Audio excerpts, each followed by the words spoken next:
Good evening. Hello. Hey, Rose Wild. Hey, Jungle Vegel. You say, I am here for anything Steffi and F. Jones related. Okay. Well, today we are going to finish this. Hold on 1 second. Okay. I know my audio is working because that just worked. Okay. I'm going to go back. So, yesterday we did not finish because, well, we were supposed to do the Aaron Spencer, and then right before I started, we got the Stephanie Jones filings. Oh, hey, Lori Jane. Hey, Garth Walker. And so we never got to and then while we were reading the Abel Jones docket, we got filings a really good Fritz letter opposing Isabella Ferrer on the Blake Lively docket. So then we were reading that, and then Cassie went live and Lauren went live, and everyone was live and covering it. So we never even got to Aaron Spencer, but I liked to start with It Ends With Us because the algorithm, for whatever reason, either doesn't like Aaron Spencer or does not like me doing true crime since I started with this case. But so we're going to get into Aaron Spencer. There's just two little things. Let me go to here. Wrong screen. Sorry.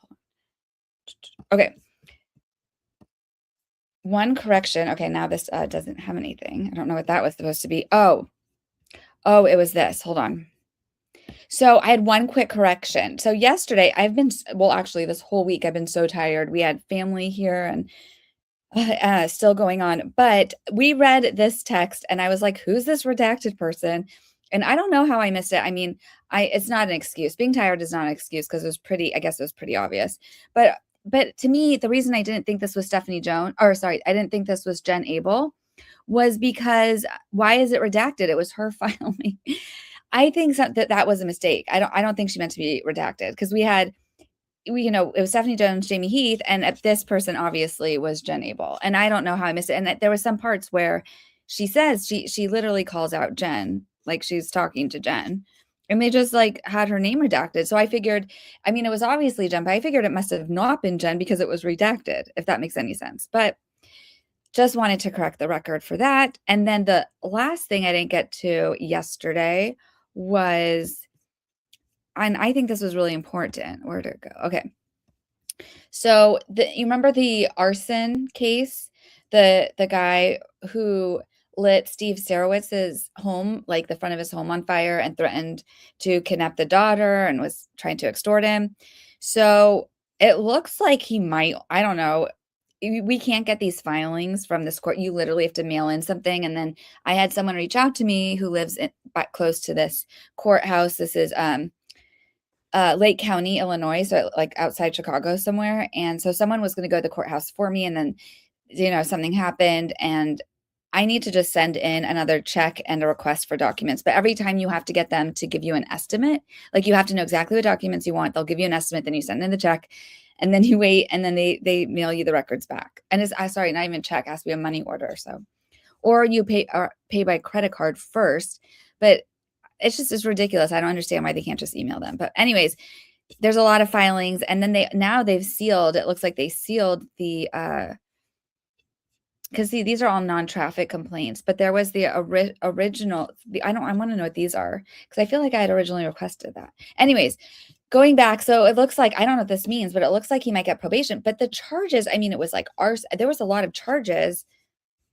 Yeah, it was arson, intimidation, criminal offense, physical harm. Like these are literally all these felonies. I was like, how could he only get probation? And then it said, look, court events. It looks like there's going to be sentencing. So whatever happened, it looks like enter agreed order. So it looks like there was some kind of plea agreement. Looking at the document page, it looked like it was going to be, what is the word? Yeah, some sort of like probation thing, but then so we're going to have the sentencing on here it is, February 23rd. So if anyone's in that area, I would definitely check this out. And again, this was the guy, and he used the creepy thing about it was he used the quote that Blake Lively had in the Forbes article. that we don't even know who supposedly said this quote. I mean, we don't even know who the source is for this quote, but they just said allegedly at the August 6th, whatever premiere that or red carpet that they heard Steve Sarowitz say like, I'm willing to spend 100 million or something. And then to take on or to take down like Blake and Ryan or something along those lines. And then he used that line. He's like, if you're going to spend 100 million for Blake, I actually have the exact one here. Hold on. He's like, then you can spend, and he only asked for like $35,000 or something for the daughter. It was something stupid, but it's just like, I don't know. Very strange, right? Let me just get it so I don't forget. Because I feel like I want to get the exact quote right. I don't like not having giving you guys all the exact info.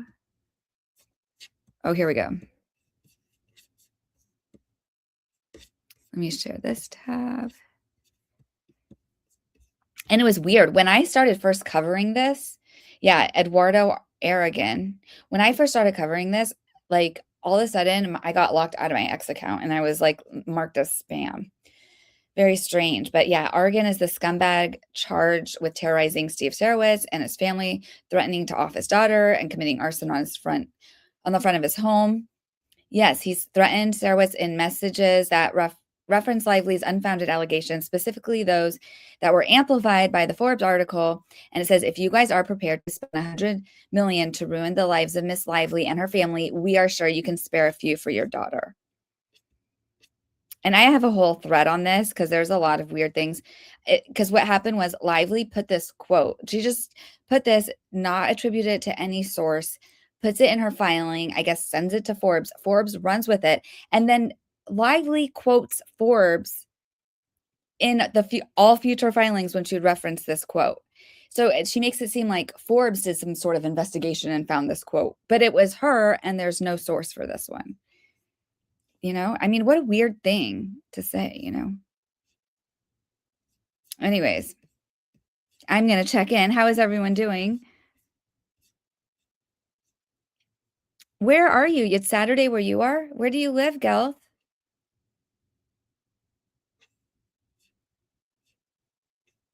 Oh, a slight update for you all. I actually managed to get solid sleep, and my friend and his mom helped my head so much. I'm doing better. Oh, I'm so glad. That's so good to hear.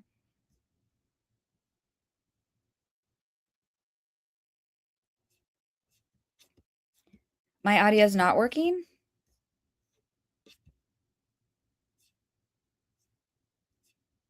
Isn't Ken's? No, Ken's is in, she is by Kelsey, Travis Kelsey, whatever area that is. I want to say it's like a border. It's like Louisiana. No, I'm going to get it wrong. Kansas City. Rosewild said, I think Ken's might be Kansas City, Missouri. That's what it is. Yes, Kansas City, Missouri. And like she's on the border. And then, right? I'm pretty sure. Yeah, you're right, Gal. She was near one of those losers.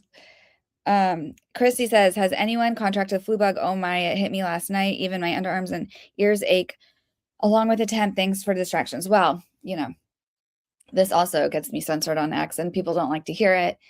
But yeah, so I have heard that and I've heard it's extreme. And the reason I've heard it is because I, follow the factory farm issues and there's the conditions are so horrendous. There's constantly these like avian flu outbreaks so I'm always getting like hearing about the avian flu, but because of that in my algorithm, I always hear about the actual flu. And supposedly it's some of the worst numbers on the East Coast right now, but don't take my word for it. I'm not a health person. I don't know. This is just what I've been reading. So I'm so sorry, Christy. That sucks. Perez was talking about feeling like he was getting sick. Oh my gosh. Who's in Australia, Rosewild? Gal says, I live in a prison island. We don't have the flu here. We have exotic animals. That will damage you. I would take that any day. That actually sounds amazing. That's really cool. What time is it in Australia right now, by the way? Oh, okay. Your audio comment was sarcasm. Okay, good. All right. Thank you. That is good to know. And I all caught up, right? Oh, you're okay. Oh my gosh, my cat just turned the lights on. Hi. Okay, so we're gonna go into Aaron Spencer. Oh no, sorry, there's one last thing on Lively. This is worth it though, don't worry. Okay, so remember we were trying to figure, I was trying to figure out what character Isabella should be. What do y'all think? Bert is a basic B, like a basic B.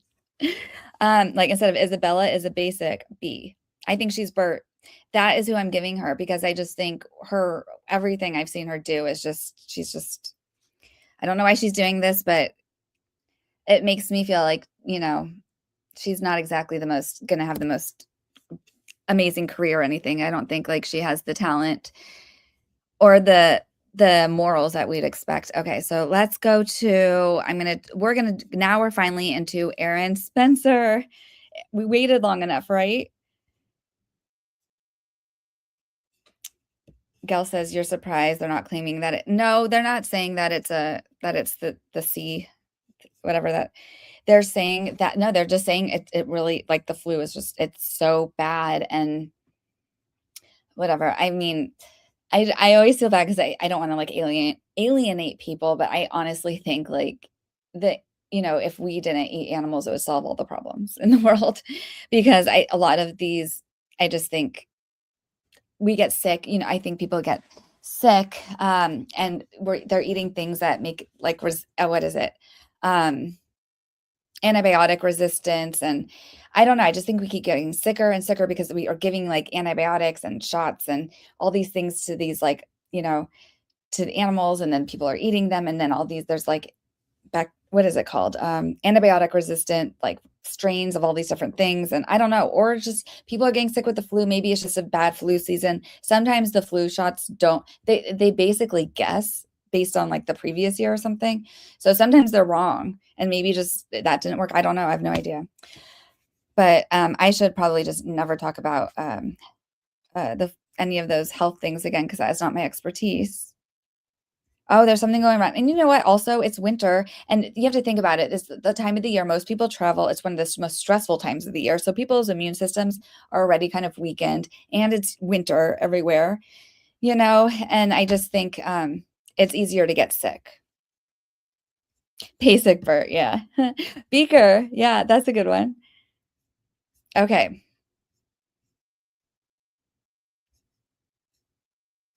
Where's Christina? Christina's here. Oh my gosh. Hello. How is my mod doing? How is it? I want to know, how are your animals doing from yesterday? Because they were at the vet. I was thinking about you and I was thinking about them. Well, yeah, exactly. Quarterfight. It doesn't prevent the flu. I'm just saying it minimizes the severity. And that's what I was just saying, because Christy was saying how bad it was. And what I'm saying is because I read that a lot of people are hospitalized, which means that it was probably more bad than just the normal flu where you kind of like wait it out for like a few days. That was what I was trying to say. So sorry. Okay. All right. So we're gonna go into Aaron Spencer. You guys, this case, I don't even know where to start. There was so much that happened. Let me close out all this other stuff because we are just focusing. And is there anyone here who actually hasn't heard me talk about this case before? Do we need any recaps? Well, I'm going to do a quick recap. Okay, this is Aaron Spencer, right? This is Michael Fossler. So Aaron Spencer, he had a 13-year-old daughter and he found out that she was getting SA'd by this guy. And eventually they told the cops, they participated with the cops. He ends up getting charged with 43 counts of SA. 43. I mean, I can't even tell you how extreme for what happened, like based on her case. Like I've seen cases where like they'll barely like come up with like one or two charges, even though there's so much evidence. But this one, and I'm not even joking. Oops, let's go back. I'm going to show you this just so you can see. Yeah, let's share this one. So this is the state versus Michael Fossler, and it was 43 related to like pandering, possessing, depicting child SA. It's just a lot of, and they supposedly found a hard drive or some stuff on his computers, but we're never going to see it now because now he's deceased. So yeah, let's get to that part. So let me go back to the slide. Share this instead. Make sure you can all see me. And let me put myself down here so it's bigger. Oops, that's not good. Okay, so basically, yeah, so and there he had a restraining order. The family had a restraining order, and the daughter had a restraining order against Michael Fossler. He was going to go away for life for 43 SA charges. I mean, that's insane. And the daughter would be the critical witness. And so all of a sudden, one night in the middle of the night, um, the dog started barking. Aaron Spencer goes and checks on his daughter's room. She's gone. They freak out. He tracks her on his phone. The mom calls 911. Aaron Spencer gets to where they are first. The daughter's in the car with this guy, Michael Fossler. Aaron Spencer, as like a trained Army veteran, he likes, perfectly bumps this guy off the side of the road. And Michael Fossler tries to like grab the daughter to because she was trying to get out of the car, and he could try to keep her in the car. And then Michael Fossler gets out and then charges at Aaron Spencer. Aaron Spencer offs him right then and there, unloads his pistol on him, pistol whips him, gets his daughter. They go in his car. He reloads his gun, calls 911 and says, the pedo, come get this pedo. He's dead on the side of the road. And so then they arrested Aaron Spencer, and now they're charging him with murder. And this is Judge Barbara Elmore. She's the one. She let Michael Fossler off. She let him out with a bail of, well, it was $50,000. So he only had to pay $5,000 for 43 SA charges. That is so disrespectful to the whole judicial process. This is an extreme predator. This guy is sick. This guy is dangerous. And because he was out on only $5,000, and we've seen this happen with other cases like this, then when they end up getting like this, they always end up tangled up with the families again, and something always happens. And I just feel like the dads try to protect their kids. But this was literally an act of kidnapping. This wasn't like this wasn't vigilante or anything like that. But here's the problem. So then Judge Elmore is overseeing his murder trial right now, his murder case, which is a huge conflict of interest because this moron let this guy out to begin with. This is her fault, in my opinion. And so she tried to hide it and did this like extreme gag order. And not only that, but she did for the arraignment, they changed rooms and made it like secretive where people couldn't come in, to the point where so Aaron Spencer's legal team, they appealed to the Arkansas Supreme Court and they overturned the gag order because they said it was not constitutional. And this was the real big part, is where they also said that she should get off this case. They said, but that sweeping order is only part of a troubling pattern of attempts to shield this case from public view, beginning with a non-public arraignment and ending with a handwritten note sealing the entire case from public view. We cannot allow that pattern to continue unchecked. So I'd invoke this court superintending authority and reassign this matter to a new circuit judge. But she didn't. She's still on this case. It's crazy. Yeah, and here's the other weird thing is that gag order, she did it sua sponte, which means she did it without, which is very rare. She did it without any side asking for it. Just bizarre, right? Oh yeah, that was something else. Okay, so let's go. We're gonna go to. So there was let me see. Let me check in with you guys, see if I missed anything, see if everyone's still in here.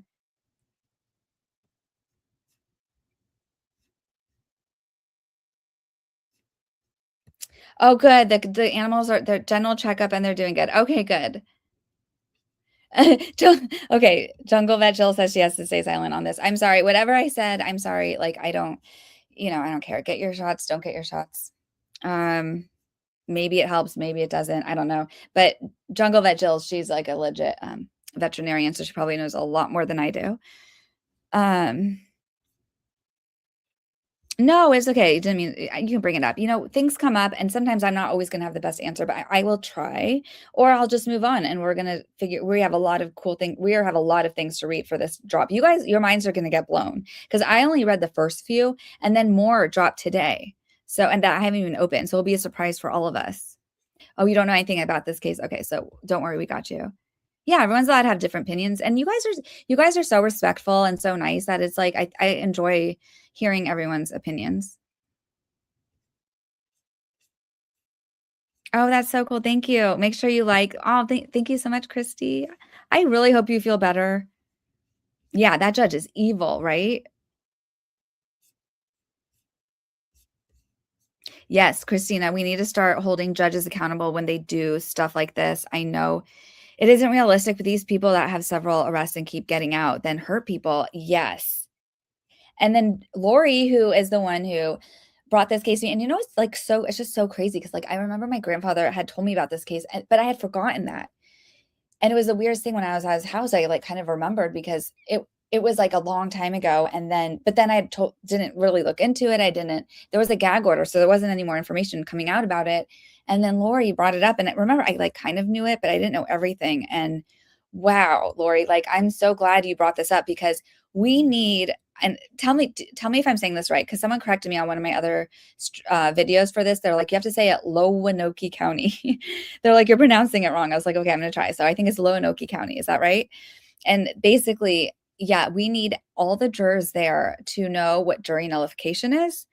And not only that, but like, yeah, my sister who's an attorney told me, she's like, well, that's great, but also let them know that for an Allen charge, they don't always have to come back. Because when there's an Allen charge, if it's a hung jury, they come and they tell the judge it's a hung jury.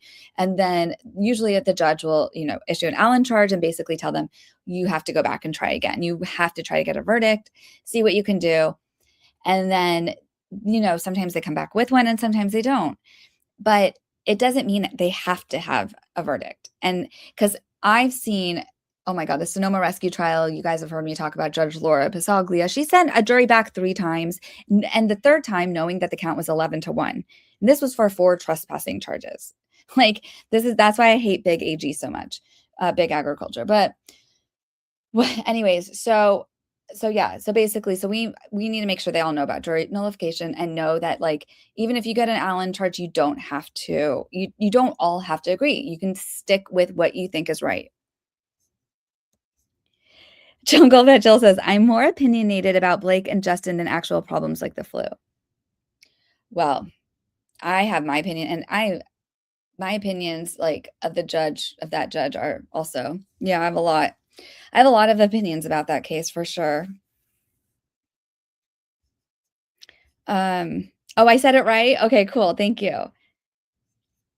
All right, so we're gonna keep going. So we are, let's see if there was any more back around. No, that I don't know why I have that at the end. I think that was from yesterday. Okay, so we're gonna go straight into this. Because here was the other thing.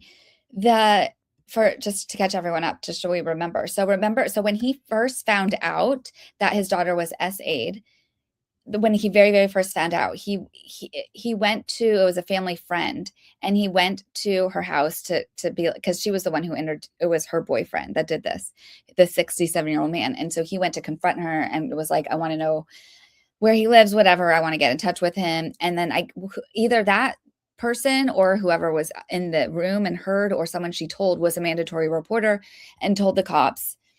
That is what is alleged. I think maybe she was more worried that Aaron Spencer was going to do something to Michael Fossler. So that's why she called out cops. Either way, the cops showed up at his house the same day. They confront him, and he was so mad. He just found out. And he's like, well, and he's like, because they're like, you don't do anything stupid. You can't take the law into your own hands. And he's like, bullshit.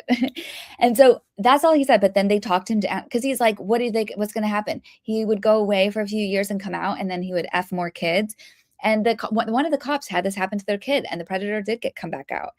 And they're like, we understand, but they talked him down. And 7 minutes later, he goes to the police station, and then he cooperates, and he cooperates so much and had his daughter cooperate that they had 43 charges against this guy. And that was in, I want to say, July of 2024. Yeah. And then was it 2024, you guys, or was it 2023? Let me just see. But basically that was in July. And then this didn't happen until October, but they want to use that July body cam to say that he had intent to off this guy. But that's not true. That was like in the moment, because the guy got back out 3 days later after he was arrested. So there was all this time. If Aaron Spencer really wanted to just randomly off him, he would have done it before, but he didn't. It wasn't until there was an active kidnapping. And no matter who has kidnapped his daughter, he probably would have done the same thing, but especially this one, because he knew his daughter was the only witness that was going to put this man away for life. So most likely this guy was either going to SA her or off her or both. Who knows? So let's get into these. So that now I feel like you guys are all caught up. So we're going to go, let's share this tab. And we went over these. Okay, so the last thing we had heard was that the judge she denied the order to dismiss because so many things went wrong. This case, it hurts my brain. Because they mishandled they had turned off their body cams when they reported to the murder scene. And so and the dash cams, and then they also lost the dash cam for Michael Fossler. So there are so many things they didn't follow. And then she ordered to allow the cell site. Okay. And so the first one's here. Okay, so this is the first one we're starting with. Does that make sense? Am I making sense to everyone? Yeah, 3 days later, 40. I know, right? That is insane. And Vegan Ambiguous knows because we were following the Cain Velasquez story together, and they had a lot of evidence in that one, and that was a toddler, and they came up with one charge, one. And they like didn't even look at his phone. They didn't do anything. So, and that was like in a major city. That was like in Santa Clara County in California. And so we've seen and that was like, and Cain Velasquez is like a huge celebrity. He was a heavyweight champion, a UFC heavyweight champion. He had so much supporters there. And that's like what the DA came up with. They just like did not care. They wanted to put him away for offing or trying to off the guy. And that guy stayed alive. But Cain Velasquez is still in jail, unfortunately.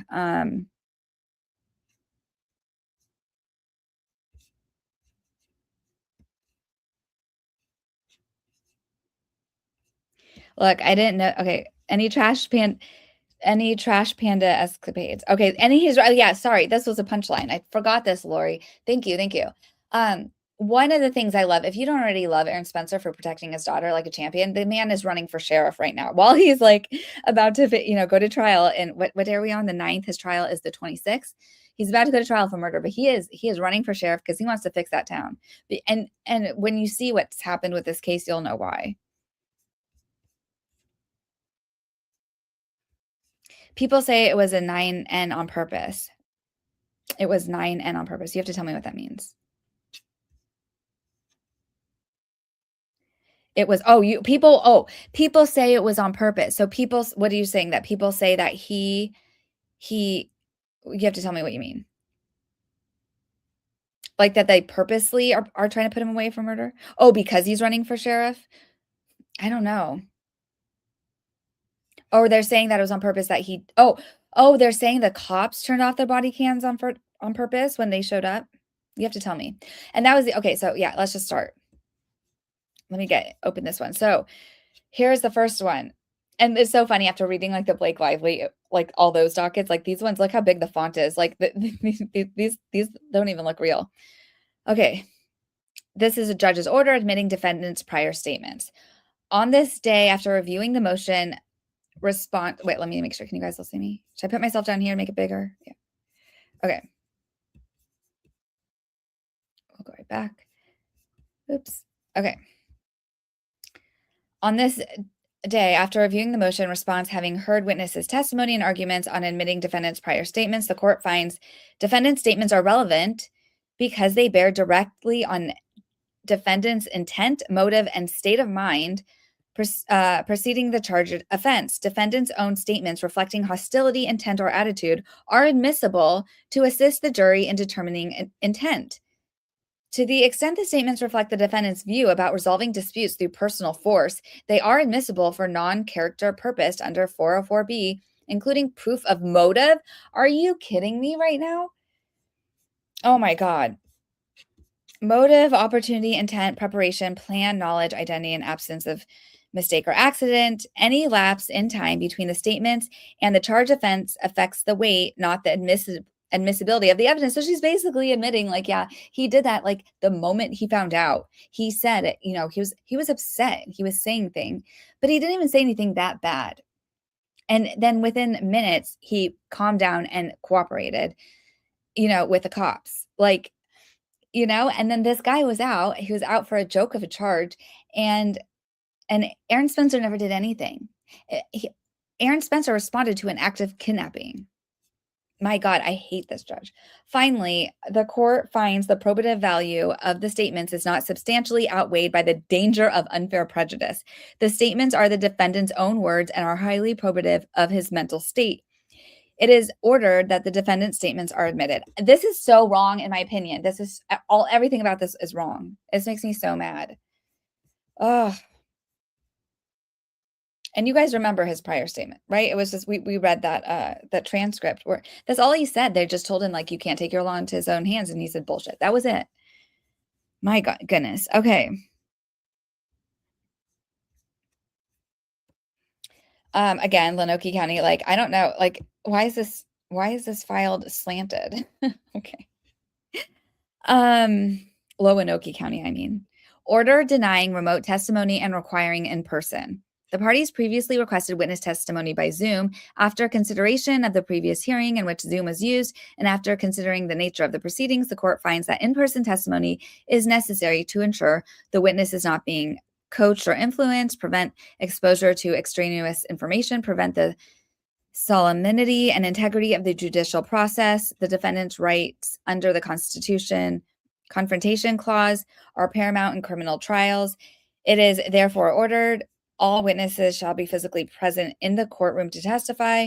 Testimony by Zoom, video conference, telephone, or other remote electronics means is denied. It is so ordered. And I just have a feeling this was for the daughter, in my opinion, but I don't know. Okay.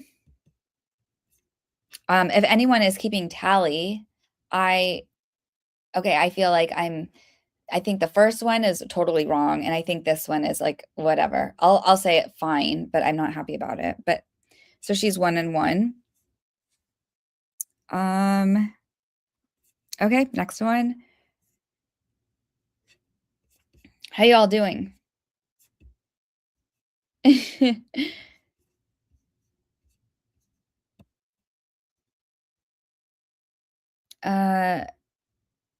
Oh, did I not put the thing on this? Was this thing not on the screen the whole time, you guys? Were you able to read that with me or no? Uh-oh. I'm so sorry.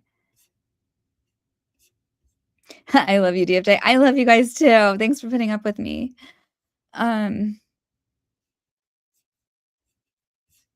what did Christine say? There was a scandal. Okay. I'm in Placer County now, and they hit people with any charge they can to get people to plead down and have higher case closures. They got in trouble for it too. That you're so smart. This is how you know Christina follows a lot of them. She just always knows what's going on. Yeah, that is so true. That's exactly what they do. And they'll overcharge so that you plead down. And so, sometimes they'll do it to intimidate. But in this case, like this is so extreme. Like everything about this is so extreme. Like there's no way it was an active kidnapping.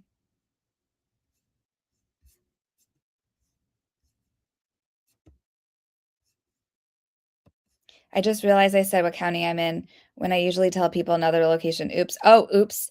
If you remind me, I can edit that out if you would like. And I don't even know where that is, but you just let me know. Yeah, like he could plan. That's the thing. It's like as if Aaron Spencer could plan the kidnapping. It makes no sense. Like, how could he intend? It's not like he intended to do that. This judge is she's insane. I need to share the screen again because now I just messed up my StreamYard. So hold on.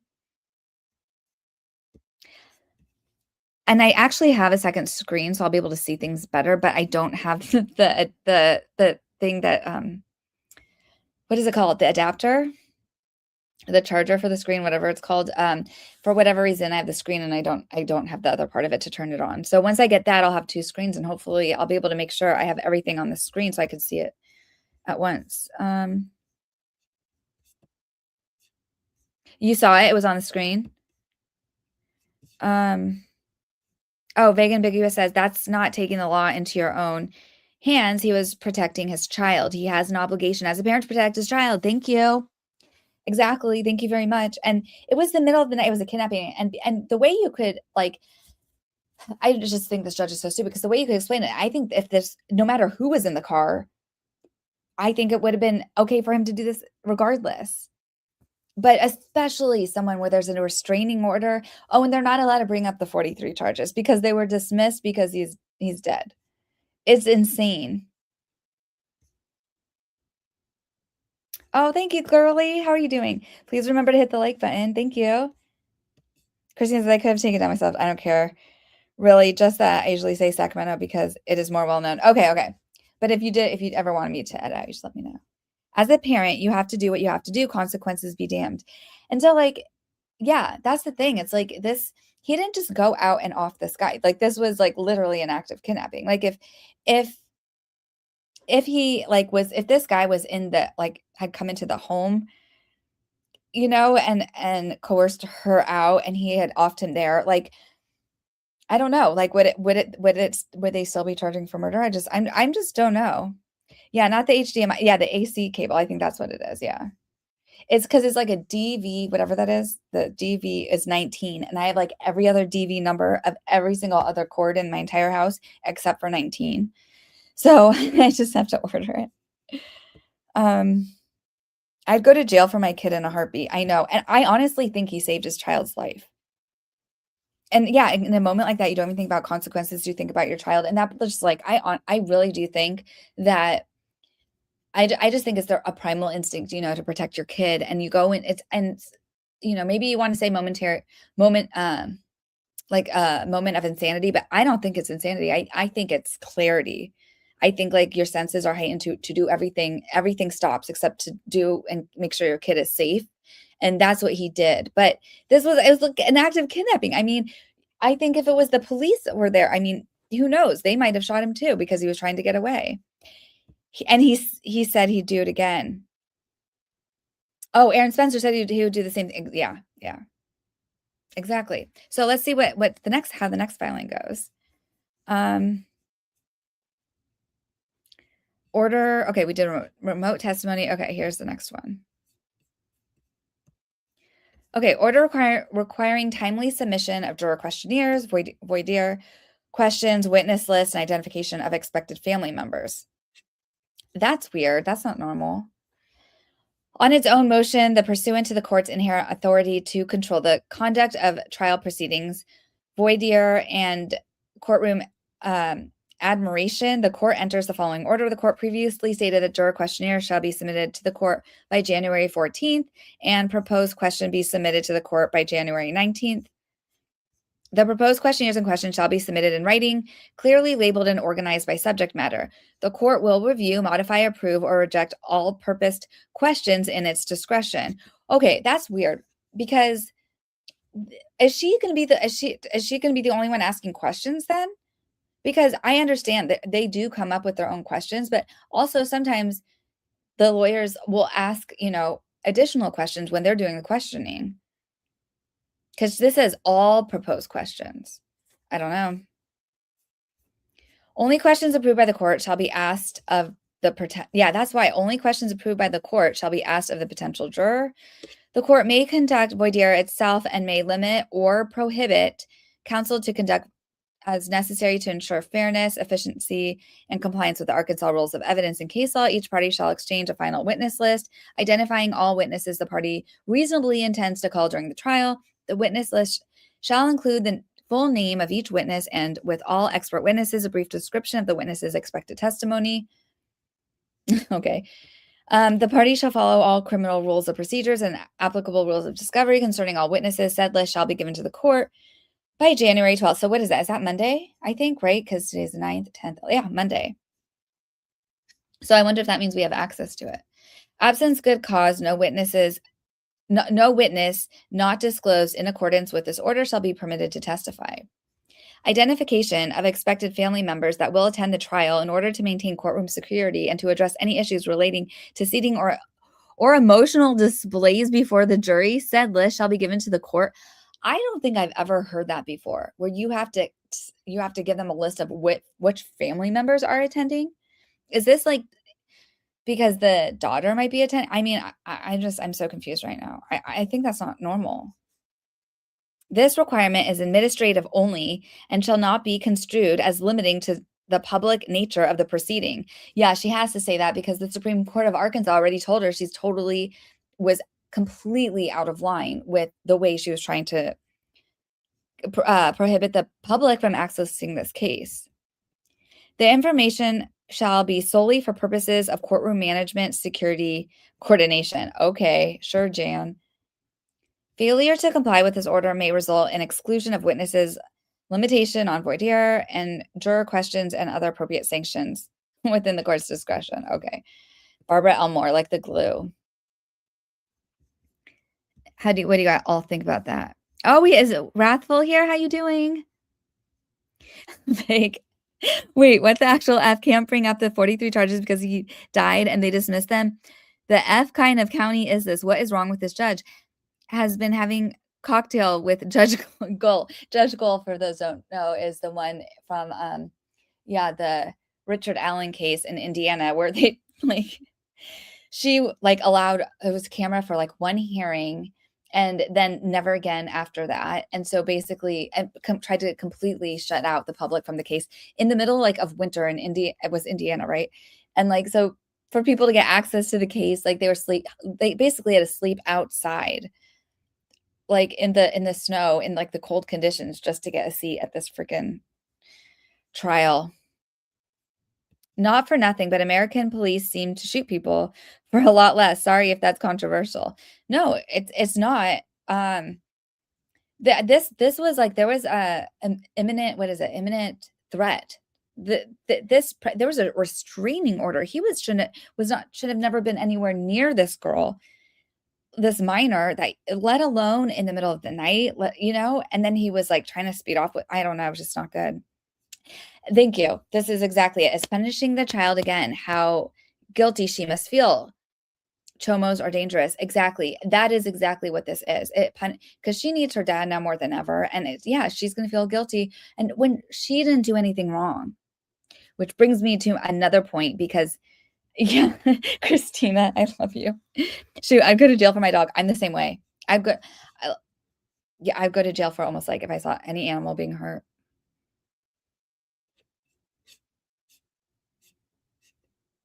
Oh, poor Chrissy. She's going to sleep. See you at the next one. I hope you feel better. I am so sorry.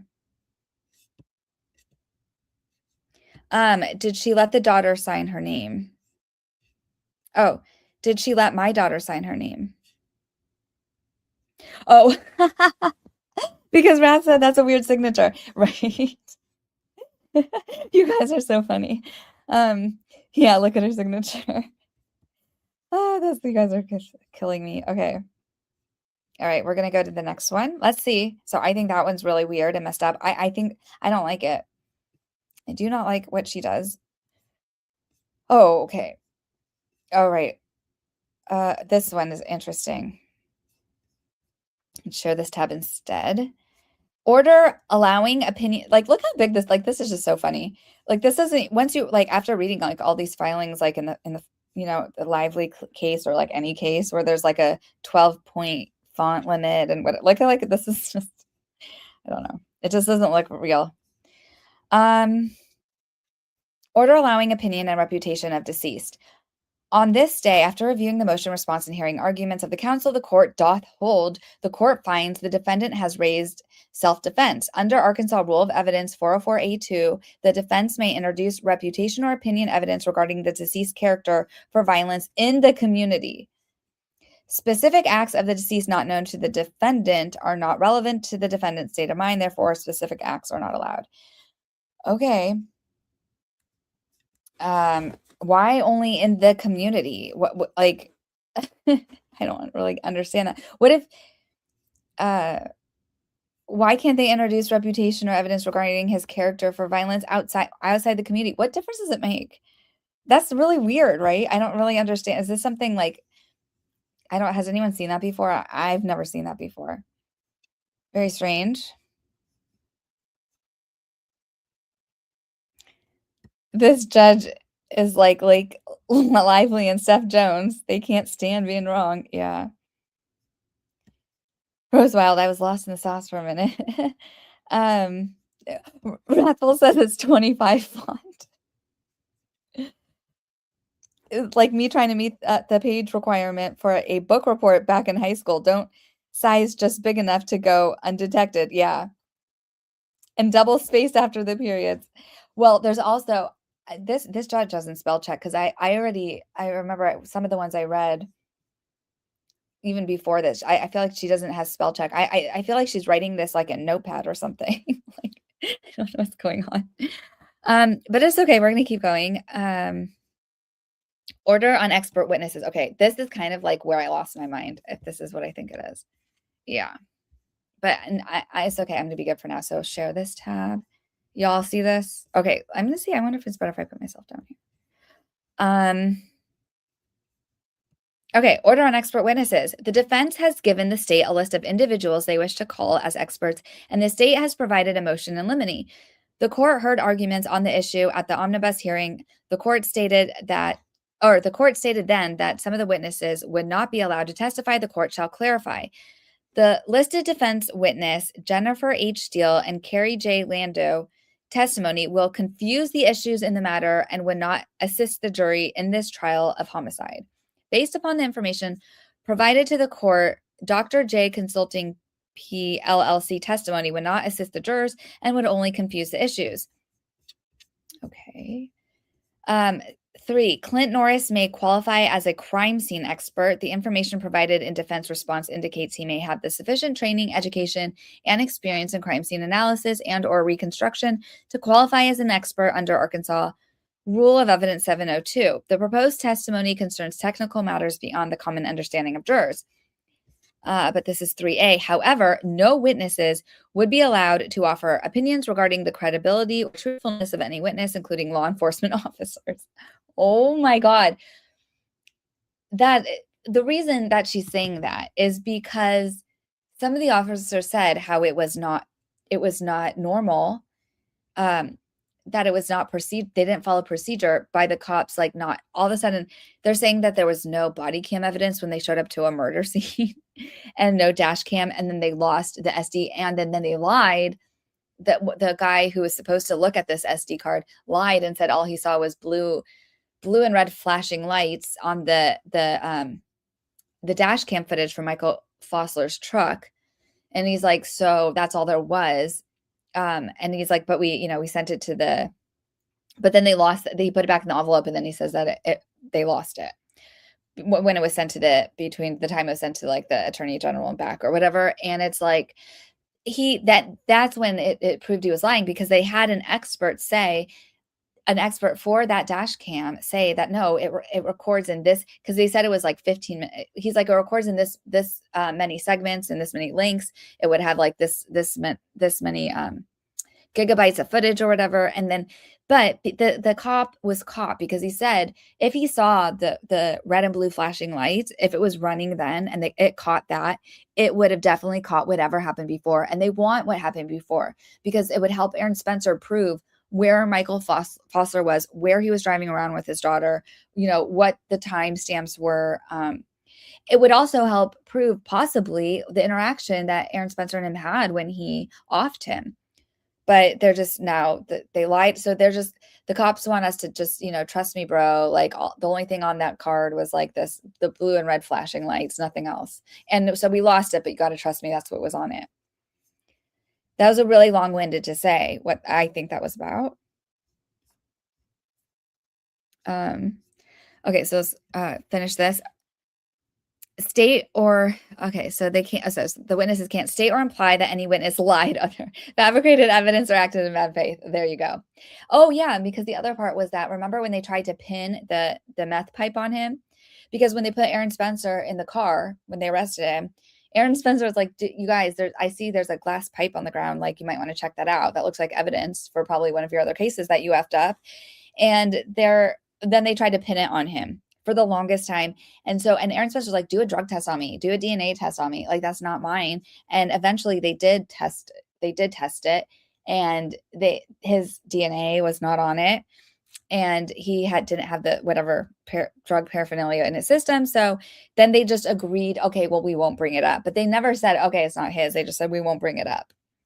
But this is just so wrong. They're wasting tax dollars on this. Like, it just, Okay, so it can't offer legal conclusions, including whether the defendant acted reasonably, lawfully, or in justification. express opinions on the ultimate issue of guilt or innocence. The above are all decisions for the jury to make. Okay. Sure, Jan. So the jury is supposed to know whether or not the cops were lying about the dash cam footage. That's what the experts are for. The court will strictly enforce these limitations during trial. Counsel is instructed to advise the expert of these restrictions prior to testimony. Any violation may result in exclusion of the offending testimony or other appropriate relief. It is so ordered. The state motion is denied and granted in part. The court finds that allowing the expert testimony within these parameters preserves the defendant's right to present a defense while ensuring compliance with Arkansas Rule of Evidence. I don't think this woman's ever read the Arkansas Rule of Evidence in her life, because I think she's straight up making up things. I've just never seen it where it's just like, okay, I don't know. Like you have to say like which family is in there and stuff. I don't know. So we are now on. Oh, so here's what I want to do. Okay, let me just mark this. Make sure that I go back to the right one. Okay, yeah. So the next one we do is going to be the ones that start in January. But I just want to go to, because they responded. His team responded, I want to say.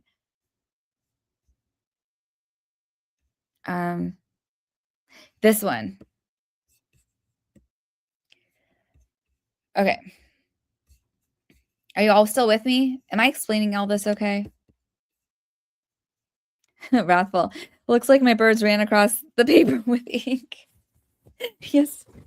Yes, it did. Her signature. That's really funny. Yeah.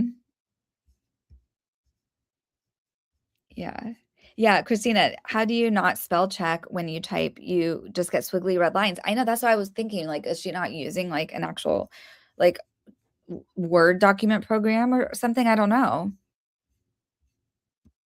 But not every sentence, because they will know it's intentional. Hey, Kenny, how are you? Okay, you all are here. The dash cam video stuff is ridiculous. It is. It really is. All right, so now I think I'm caught up. Yes, Jane. Will the public be able to go to jury selection? Okay, I think so, because I had someone who was there during the pretrial hearing and who had reached out to me, and they told me that that they were planning on going to every day of the jury selection.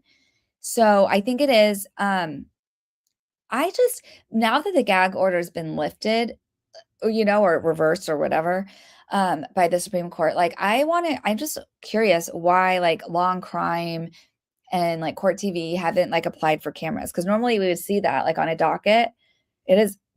It is a state case. Like normally we would see something like that where they at least apply, and they haven't. And I just think that's very strange. Or even like a local station, like why haven't they just tried to apply for like to stream it or for video? I don't know. I just think it's strange. Oh, look who it is. Hi, Lena. How are you? Good to see you. Don't chat and drive, Tiffany. You're driving at stoplight, and I just have to say real quick, this judge is awful. This is scary.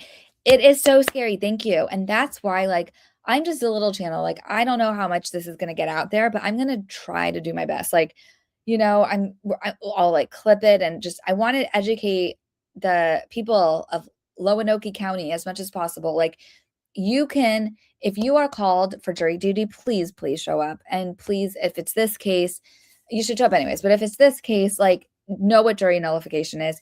You can tell the other jurors what jury nullification is, and you guys don't have to convict, because the judge no one will tell them that. The judge will tell them that they have to follow the law. They'll give, jury instructions. They'll be very strict and specific to say, like, if he did this, you have to convict for that, whatever. You have to find him guilty of this. But they can all decide that the law is not being applied correctly. And I don't think it is. This is the current Gary Pluchet, or however you say his name. And in that one, that guy got probation, and he offed the pedo in an airport when he was, after he was being extradited. He found out the time that he was going to be landing, stood in the airport with a firearm. And there was all these cameras there because they wanted to videotape like the pedo getting escorted by police from the airplane. And so this whole thing was on camera. He literally turns around from the phone booth and just like offs the pedo. And that guy is, apparently some people call Father's Day Gary Plauché Day, which I didn't know. CJ told me that. I thought it was pretty cool. Shout out to CJ. I hope she comes back soon. And yeah, that was on camera. And he got probation. Anyways, so I think it's really scary what is happening here. I really do. You said you've never used the double space because I had never used that double space because that was my favorite part. Oh, let's write an essay. Okay, I need 3 books, please. Yeah. Is there crowdfunding? Yes. Sorry. Good. Thank you for reminding me. Let me get it. Because I have it listed on my all the other streams. I have a whole playlist for this case. And actually he also, not only does he have a GoFundMe, but he also just posted on X, which I'm going to link also, that he is selling merch. You can buy merch, which will also support his campaign to run for sheriff. No, it's not showing up. Oh, it's not a GoFundMe, it's a GiveSendGo, that's why.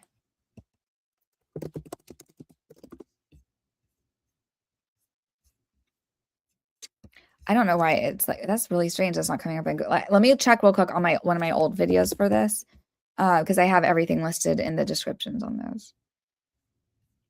Sorry, please hold. Yeah, and actually while I'm here, I can go into my Aaron Spencer playlist. Oops.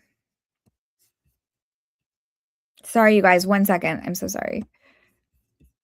Usually I'm more prepared than this, but we got this. Okay, so this is the Aaron Spencer playlist, which I will also link. Where is my chat? Here we go. And then let me get the GiveSendGo, which I also have in this.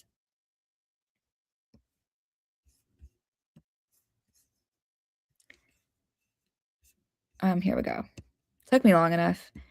And I'm also, don't worry, I'll put it in the description if you're a replay crew. All right, there's the GiveSendGo. And there's one more. Let me just do one more for him because the sheriff stuff is pretty cool. So, yeah, let me share this. So, look, Spencer, Lonoke County Sheriff, Spencer for Sheriff. Here, let me put this in the chat. Well, I was going to put actually this part. So, see, it says shop on.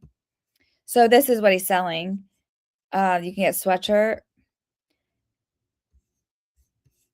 hat, like a shirt, another sweatshirt. I mean, and I think this goes to his campaign. Pretty cool, right? So let me link. I'll just link. How about I link this whole post so you can have his X and his gear.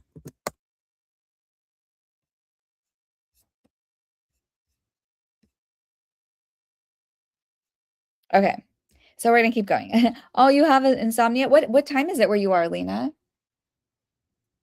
And so, Lori, what day are you going? I'm just curious, or because I know you said you're planning on going. Like, do you think you'll go in the beginning, or because it starts the 26th, or are you gonna go like before for the jury selection? All right, so we're gonna. Yeah, this judge is awful. Didn't Cassidy mention nullification not that long ago? I don't know. Did she? I mean, that would be if she has a video on jury nullification, it'll probably be like the gold standard of it, and I should definitely link it in this playlist because she probably explains it much better than I do. We're gonna get back to the filings. Hold on 1 second.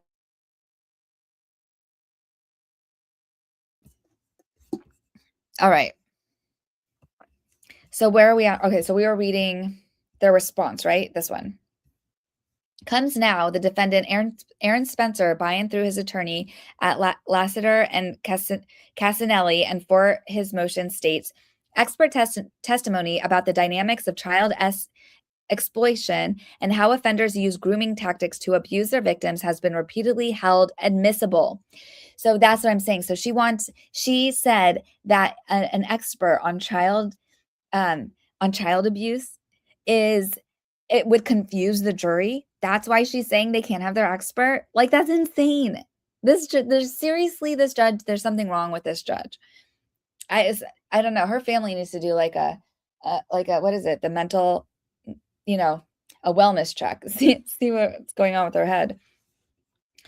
And then they give like all these examples, affirming admission of expert testimony about the grooming process and how Pond had groomed his minor victim in that case. While this case presents an unusual fact scenario, this testimony is admissible and necessary to ensure the jury has all the relevant information and that Spencer is afforded the due process that is guaranteed to him.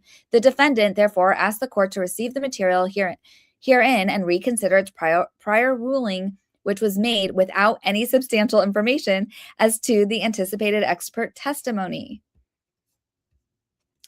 Despite this case involving a murder charge rather than, should I just say it? S offense? What should I say? SA?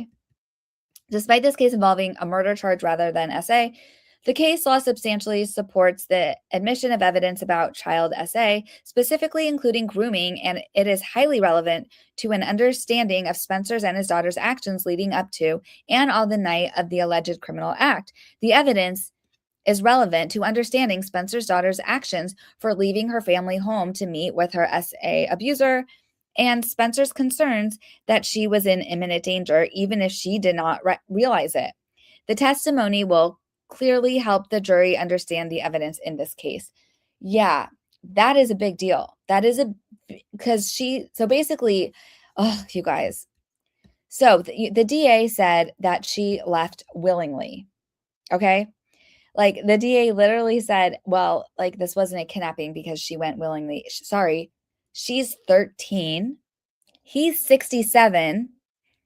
The same DA's office already found that his interactions with her were so horrendous that it led up 43 SA charges.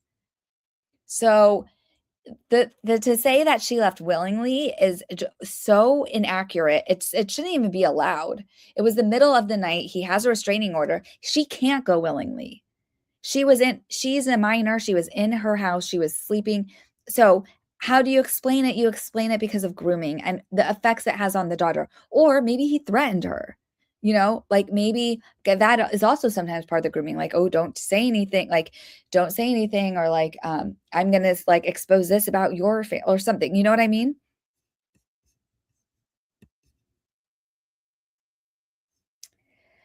This man has had to take the law into his own hands because the law itself didn't do a damn thing. Exactly. Just Khaleesi, how are you doing? Oh my God, Khaleesi and Mildly Mercurial, you guys had me laughing so hard. So I was time stamping the last video.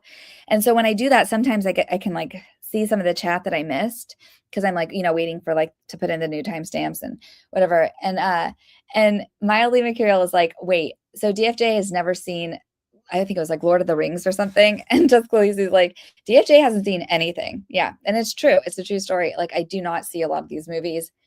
I'm just following the case, the Blake Lively case, because it's batshit crazy. And that's why, but I was never into the movie. So like, I really have no idea who most of these people are, but you guys had me laughing so hard. Thank you. Please like and subscribe. Okay. So there we go on that one. Okay. So we're going to keep going. This is not even done yet. All right.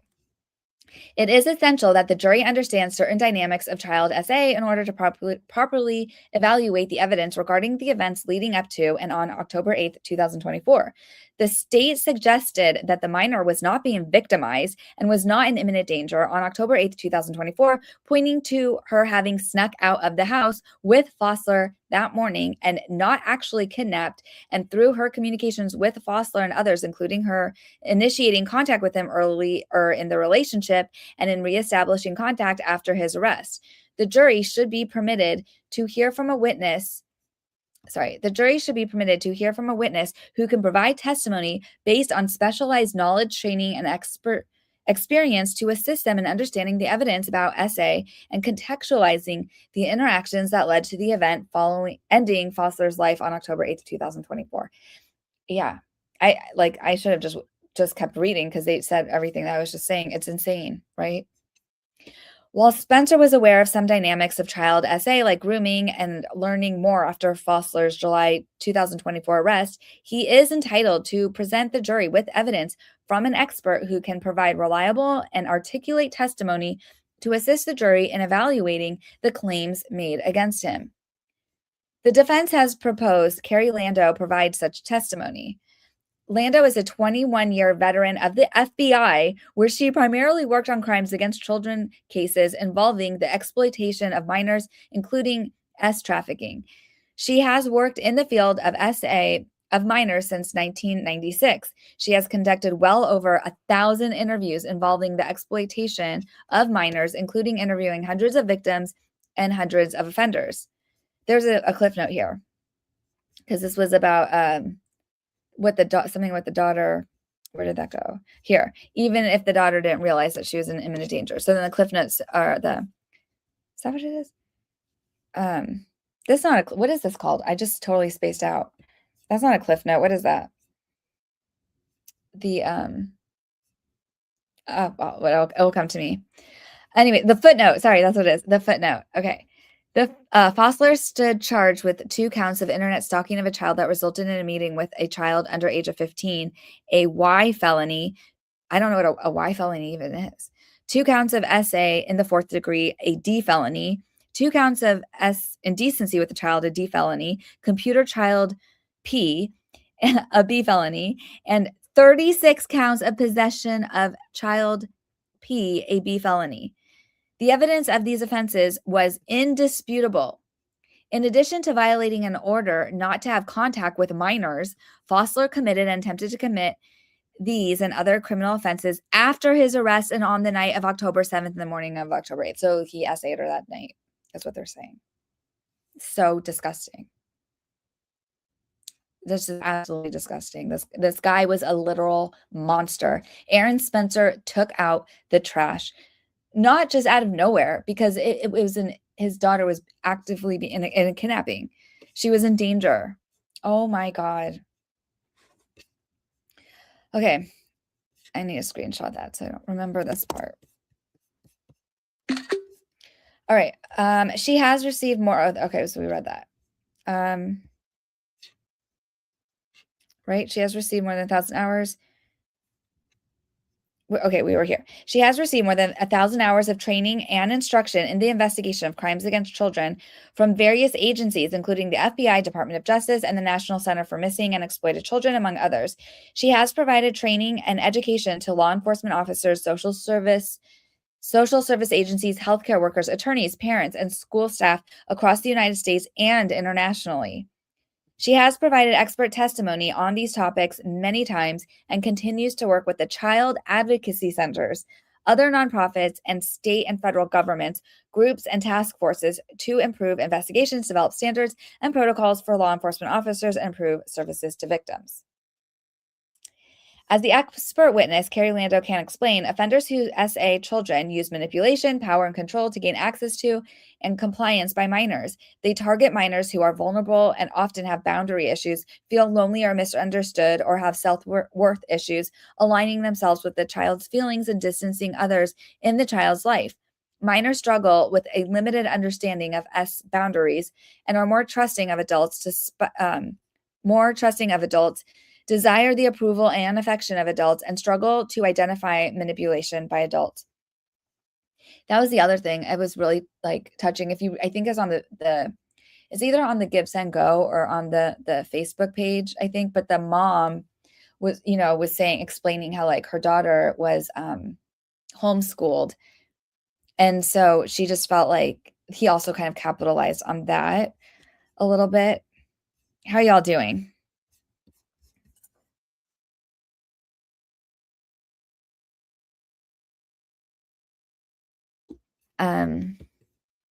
We can start tagging people on X to get eyes on it, but I don't know how X works and don't want to draw the crazies to our nice community,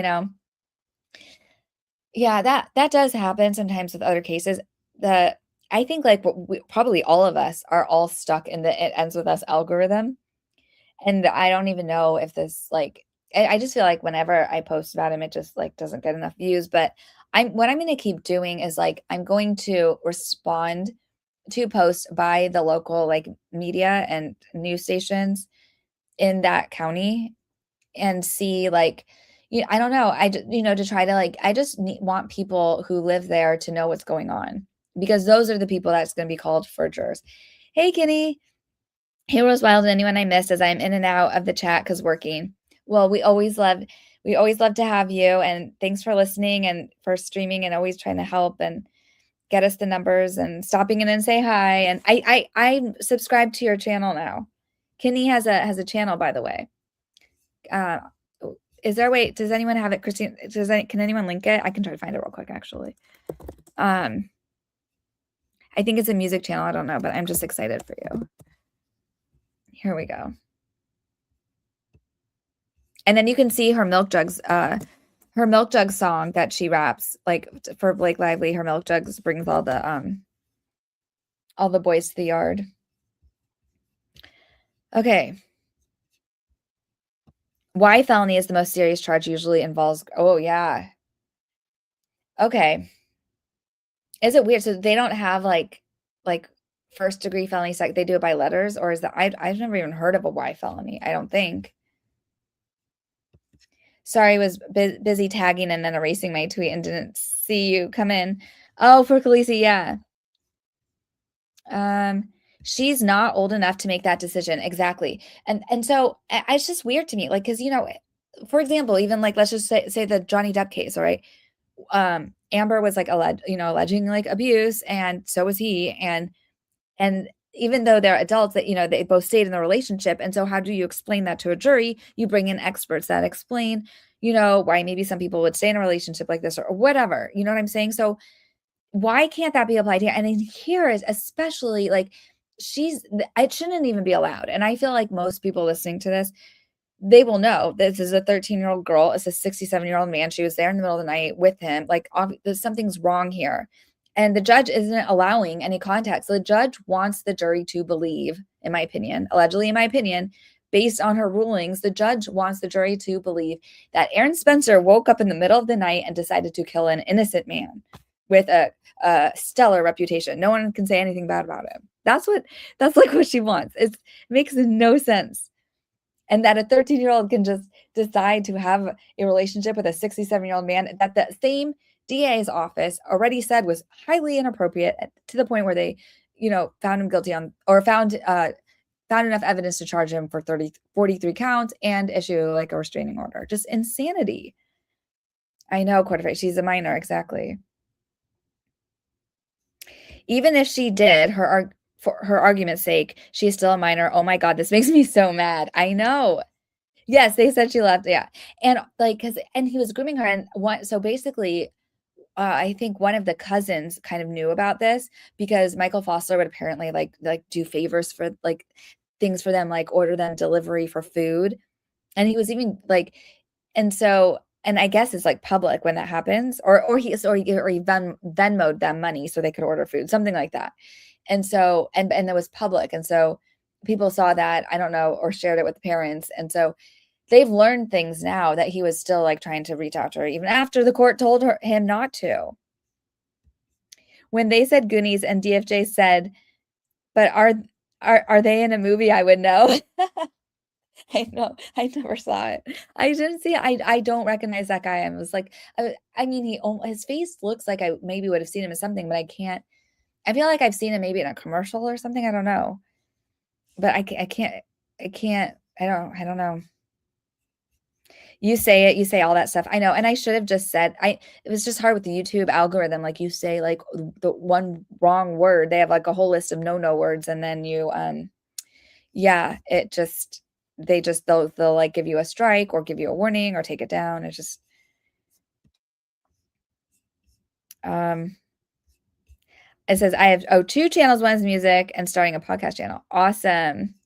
All right. Well, I think I got the right one, because the music one, I know you have your song, and which I think has not gotten enough views, and it deserves a lot more views. So, why felony is the most serious charge? Oh yeah, okay. So you said that, or other things with minors. X is accessible. I don't have account. That's probably wise. Yeah.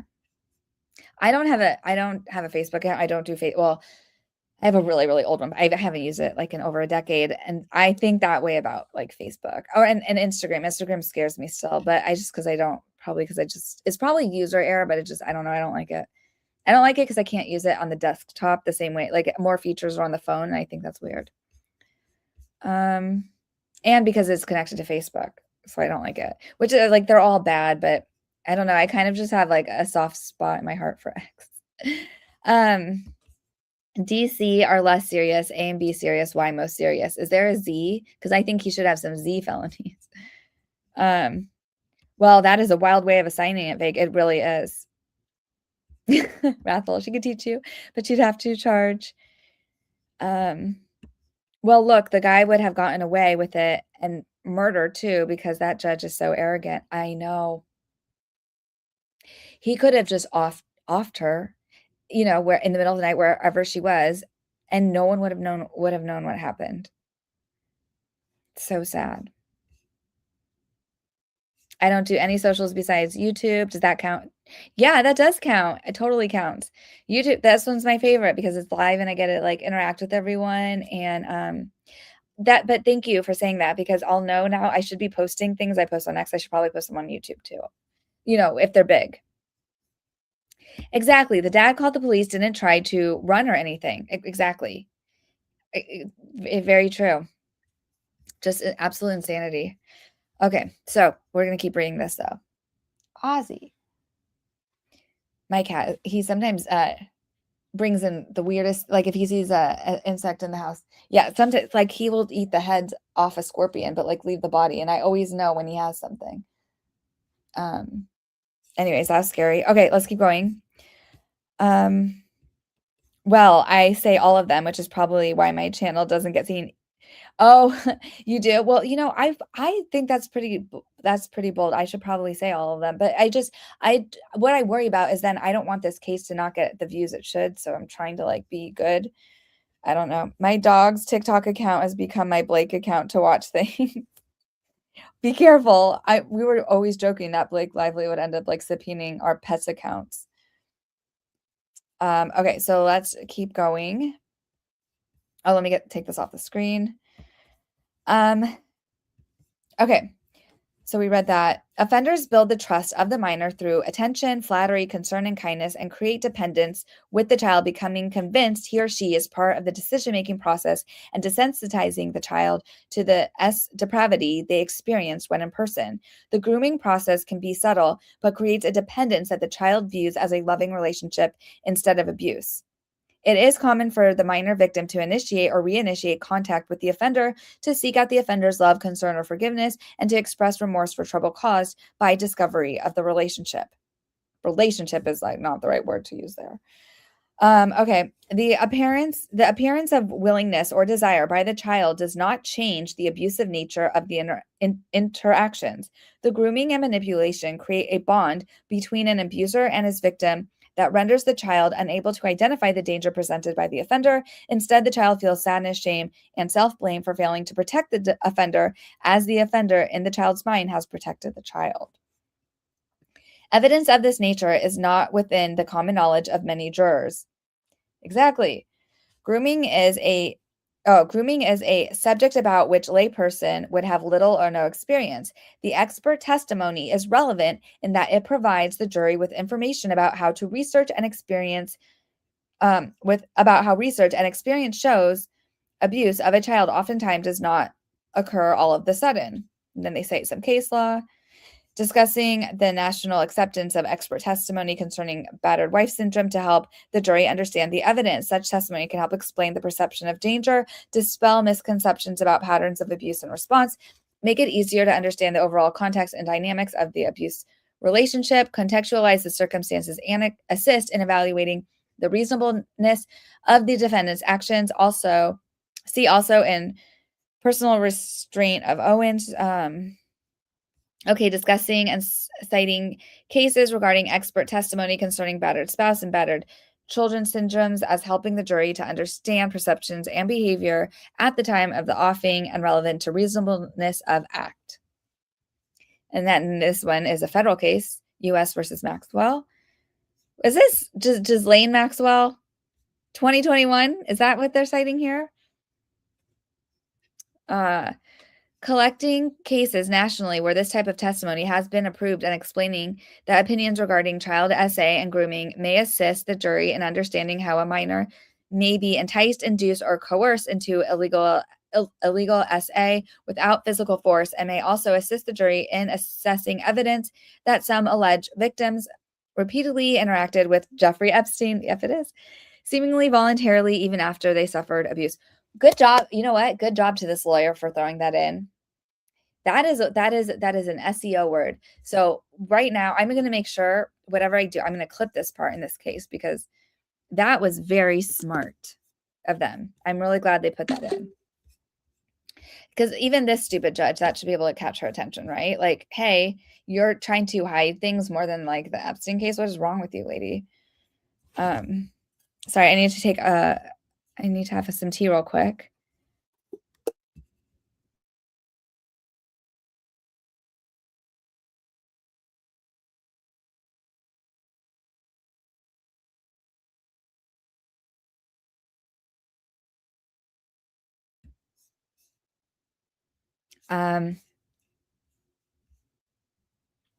Christine says, "Would I have to bring my dog in for a deposition?" Maybe. Yeah, this man groomed her.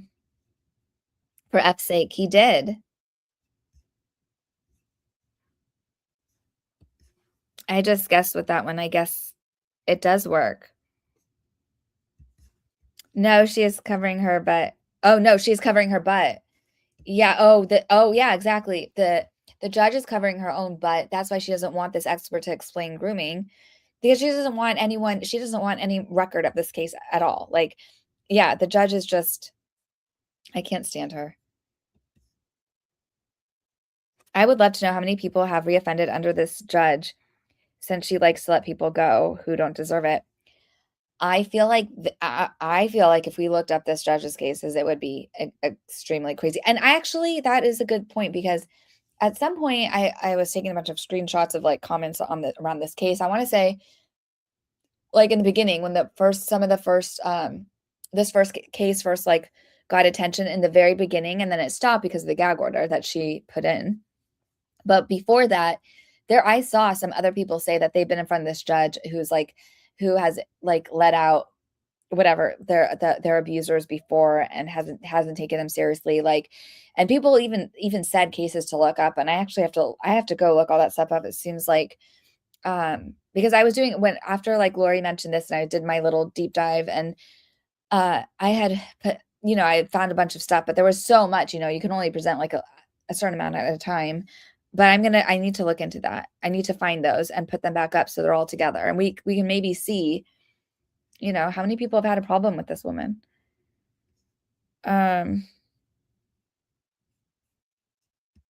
I've heard of the case. Which case? You've heard of this case? Or the Epstein or the Maxwell? My StreamYard chat is so slow. I feel like I'm probably so behind. I need to go to the real chat. Look at all you. I can see the green. Look how many members. I love this. You can use the emojis. Oh, look at some people did use the milk jug emojis. Amazing. All right. So let's keep going. Yeah. Oh, you heard about this case here in Canada. When does jury selection start? Let's see. If the case is the 26th. Well, let me see. I don't think it would be the 26th. Okay. Bye, Gelf. Good to see you. I'm glad everything's going better for you. You heard about it in Canada. That's pretty cool. Okay, so wait, sorry. What did you say? So you said, okay, when does it start? I don't know. Let me see if I can find that real quick on here.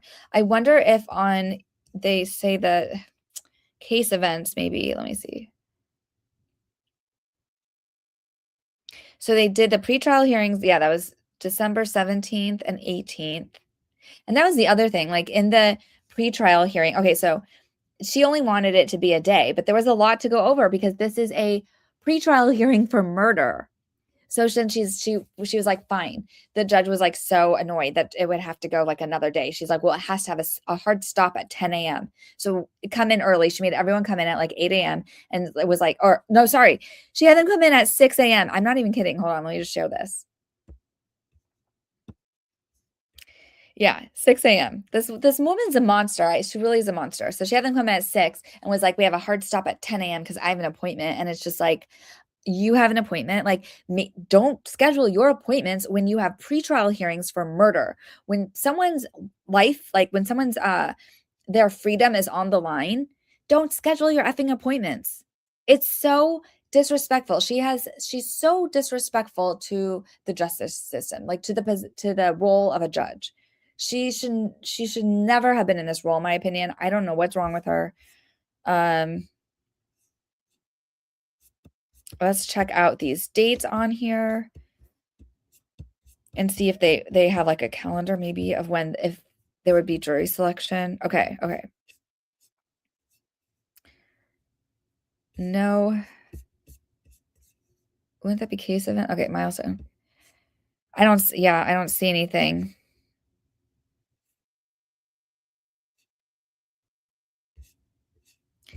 Yeah, it just says, I mean, this is like, hello, they could add the date. Like they should at least have like January 26th on here for the trial.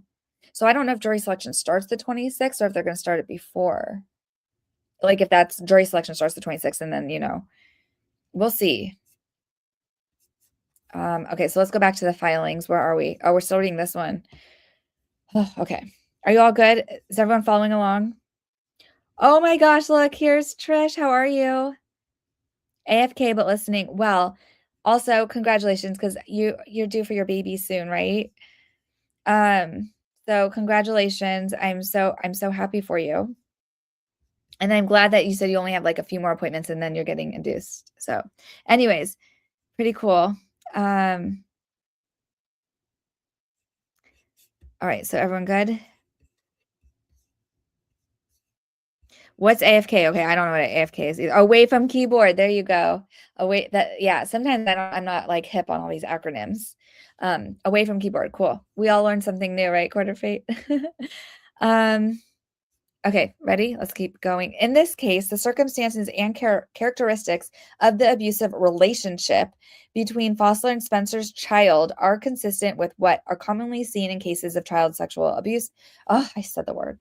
Exploitation. Information about the dynamics of these relationships, specifically grooming, will assist the jury in understanding evidence of a 14-year-old girl's continued contacts with her SA abuser and her failure to appreciate the danger he presented.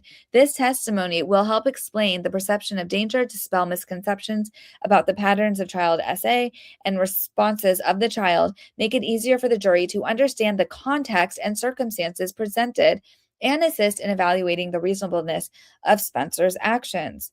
If permitted to do so, Lando was testify consistent with the assertions above and below. I think this means would testify consistent. All right.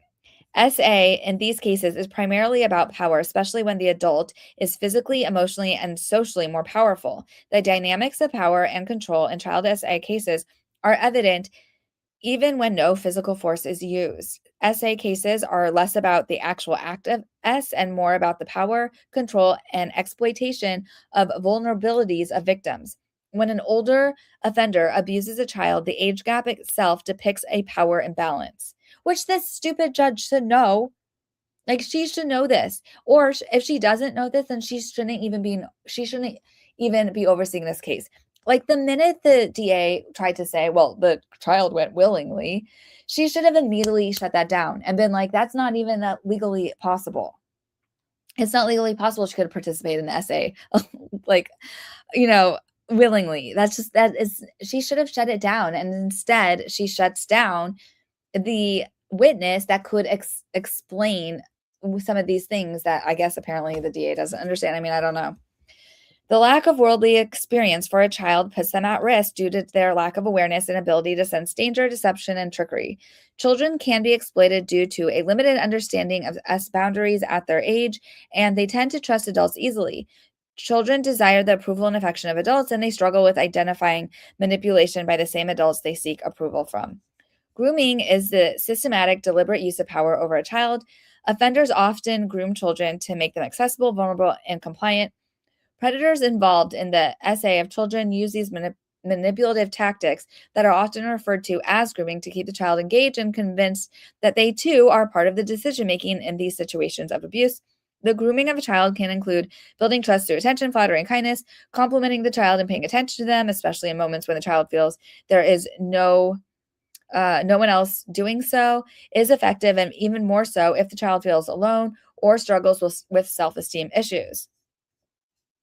Once the child engages with the offender in conversations, this desensitizes the child and allows for more pervasive ways in which the behavior can continue once they are in person and alone with one another. Are you guys still here? You can hear me? Okay. This gradual but deliberate behavior is convinces the child to comply with requests from the offender and increases the likelihood that they will comply once the offender and the child are physically alone together. An offender may start the relationship with what appears to be an innocent touch or small compliment towards the child about their body. This is the way that offenders begin to gradually test victims to cross boundaries and normalize behaviors. If the child provides nude photographs and or videos, the offender continues to push the boundaries. Praise by the offender often follows these conversations so that the child is reminded that they did a good job, made the offender happy, and have value. Also, something that hasn't been mentioned yet, I probably will as soon as I say it, but it was a family friend of the Spencers. This lady, her boyfriend was Michael Fossler, and that this lady gave Michael Fossler the daughter's phone number. Why? I don't know. We still haven't figured that out. So it's also, you know what I mean? So it was like he also was able to be like, oh yeah, blah, blah, blah, gave me your phone number. You know, I just, this whole thing is so sad. The tactics used by offenders in SA cases are often subtle. Victims often cannot articulate and have a challenging time identifying what is happening to them. Often, the tactic of confusion and dependence with the offender and victim go hand in hand. Physical chains are rare in these cases, but victims can become compliant and appear to go along with the relationship abuse. Therefore, no chains are required. Predators target vulnerable individuals, making it easier to control and manipulate them. They seek out those they perceive as less likely to react negatively to efforts at grooming and abuse, who have less access to people they believe will understand their situation. I should have probably given a trigger warning before all of this. Trigger warning. And or who are less likely to report anything inappropriate to people who would intervene. They seek out children who feel misunderstood or involved in family conflict and or who are emotionally vulnerable and have trouble asserting boundaries. In the common instances in which minor victims may appear to initiate contact with the offender, it is sometimes difficult for adults to understand, like the DA. No. The offender preys on the vulnerabilities of victims and youth with the focus on grooming and convincing them to become involved in what they believe is a loving, caring relationship. The offenders often prey on the confusion of teenage life and the uphill battle many young people face. Increased vulnerabilities often include self-esteem issues, friendship problems, fitting in, moving away from friends, going to a new school, and simply teen pressures. The victim feels dependent on the offender emotionally and appears to be the one initiating contact, longing for that connection that they believe is a real and legitimate relationship. Offenders often encourage children by telling them that they are grown up, and the offender offers to treat them as an adult, which is enticing to a child who may be struggling at home with parents and their rules. This assists in the child feeling as though they are in control and the ones making the adult decisions. When the adult offender tells a child that he loves the child, normalizing the and emotional relationship and reducing the fear of consequences, the power imbalance is significant. If a child's first experience with affection of any kind in a relationship outside of their home has been mixed with manipulation or deviant behavior, they may interpret warning signs and or abuse may be seen as normal or familiar. Children lack the capacity to make informed risk assessments of anyone in their life. Children lack sorry, children lack the capacity to make informed risk assessments of anyone in their lives, much less an adult who is pretending to care for them. I can't even believe they're having to explain why they need someone to explain this. This is so crazy to me. I don't understand this. Offenders choose victims carefully as a way in which to become the primary person in the victim's life. These victims feel as though they have been let down by others or feel misunderstood. When the offender shows them attention, it garners loyalty and dedication from the victim. The offender demonstrates a loving, caring, and agreeable relationship while manipulating and preying on the child's vulnerabilities. Offenders often frame SA with the child as a relationship and ensure that both are participating in a way that seems equal as to hide the true definition of this behavior, which is abuse. But I do understand why they're doing it here, because the judge said, for any witness, you'd have to say what they would say. So even though she said this person's not allowed and it would confuse them, they're not only filed a motion to reconsider, but they're providing like everything the person would say. And they're making the record, because this looks really bad if she's not going to allow this. What do you all think? How's the chat doing?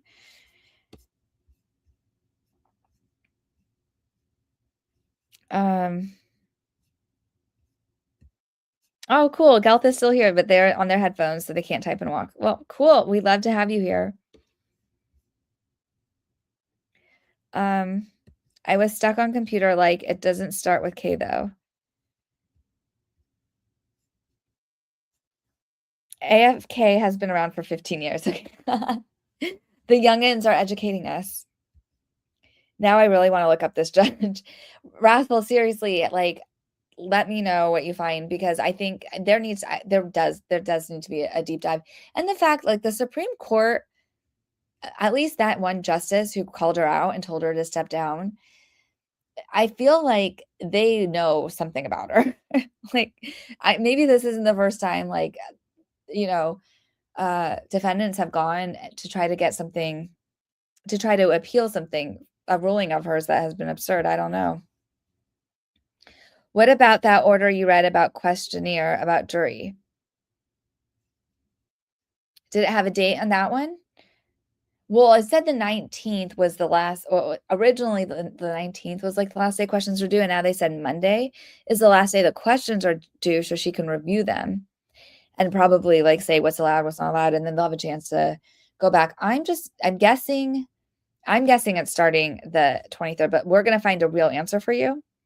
So let me just star this, because it will go in a different category and I can come back and see if we find it throughout this. And if we don't, oh, so it's a gamer term. So I guess the gamers know away from keyboard. How can you be away from the keyboard if you're gaming though?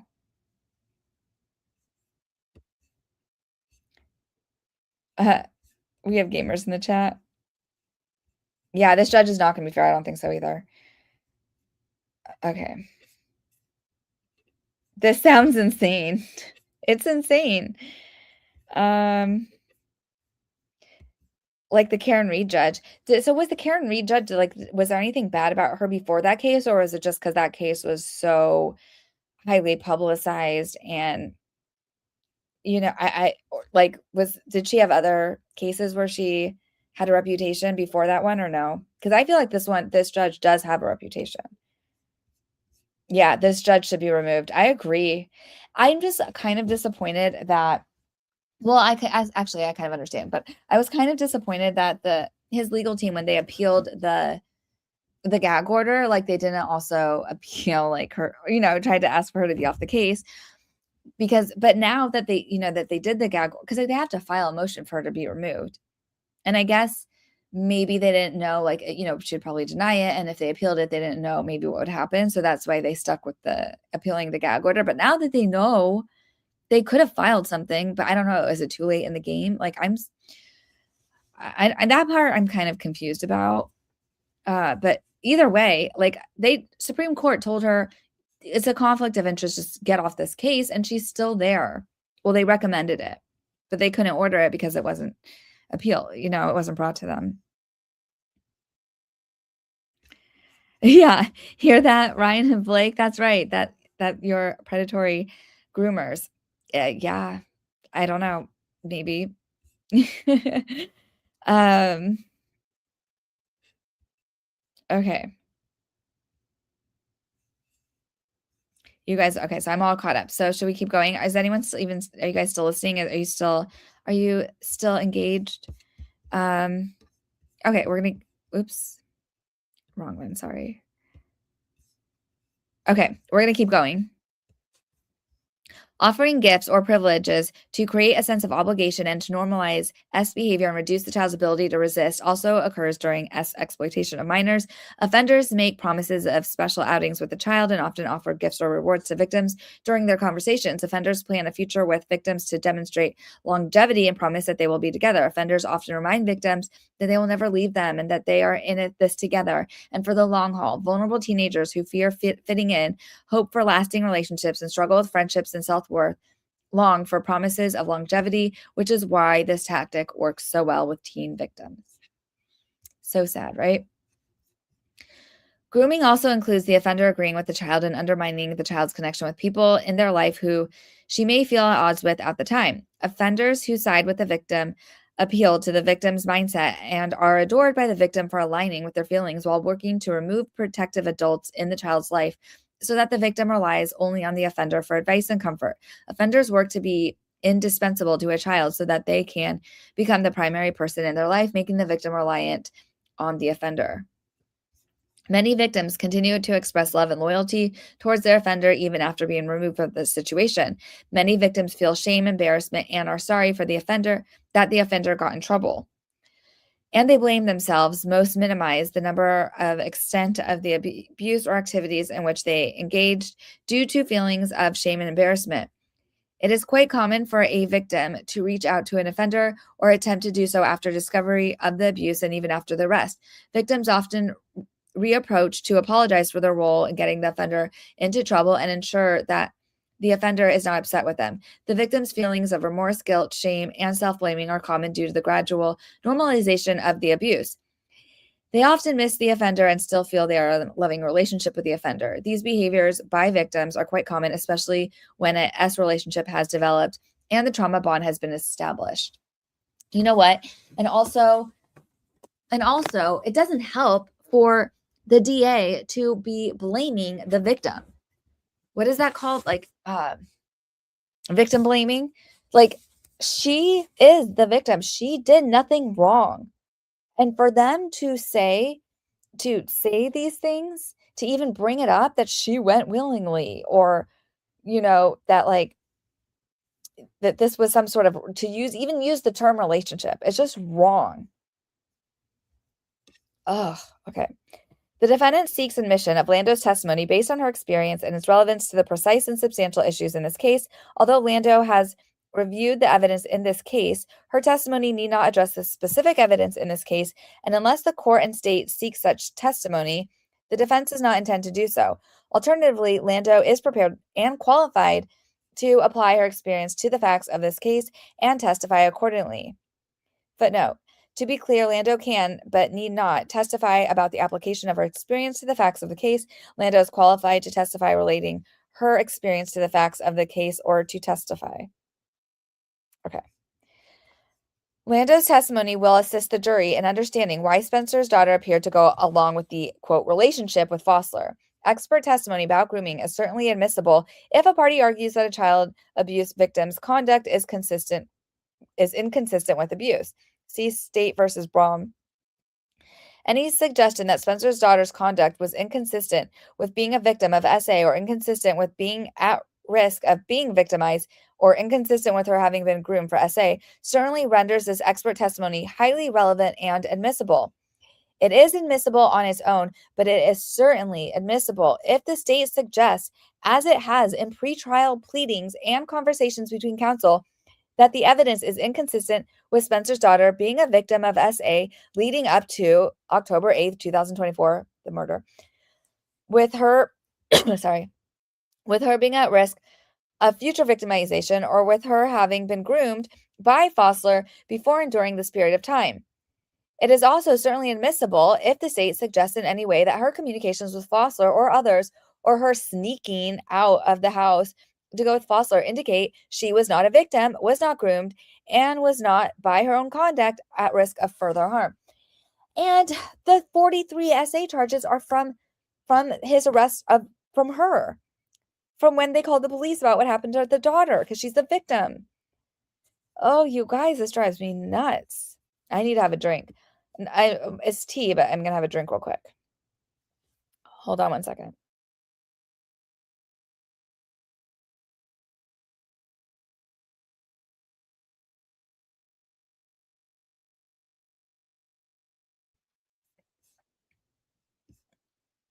Okay.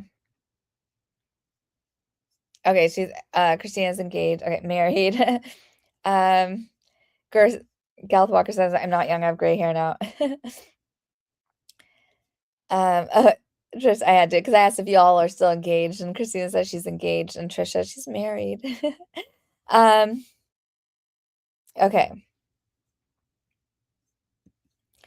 Trish says, I lived in Cabot, Arkansas 15 years ago. It is a small town near Little Rock, AFB, so there are a lot of military. They probably won't choose military members to be on the jury. What do you all think? Good point. Yeah, because he's a veteran, and they support each other. Oh, Air Force Base, sorry. All these acronyms. Yeah, so you were by the Air Force Base. So I don't think that they would choose, but they might not have a choice. Like, it doesn't seem like Lonoke County is like a very populated county. I don't know. I don't know. I just hope. I just think, like, if anyone is like not mentally like incapacitated in some way, they can see this for what it is. Because even if you just tried everything, even if you try to say, that she was in this guy's car, a minor was in this guy's car, like at, what was it, like 1:30 in the morning or something? Uh, and the parents obviously they think something's wrong. They called 911. He's chasing them. It's a danger. I hope they can at least bring up that there was a restraining order. We'll see. Wrathful. It's absolutely insane that not only are they blaming the victim, but the fact that the victim is a freaking child, right? And she's obvious, now after all of this, and then now, like her dad who protected her, now she has to feel guilt for that, like that he has to go through this. Like, oh, trials are so stressful. Like, he was in jail. He had to get released on bond. He has to raise money for legal fees. I'm sure, like, finances are tight during this. There's all the worry that he's gonna end up in jail, but or in prison, which I still don't. I don't see how a jury can convict him, even if they're not allowed to bring up any of the charges. I don't know.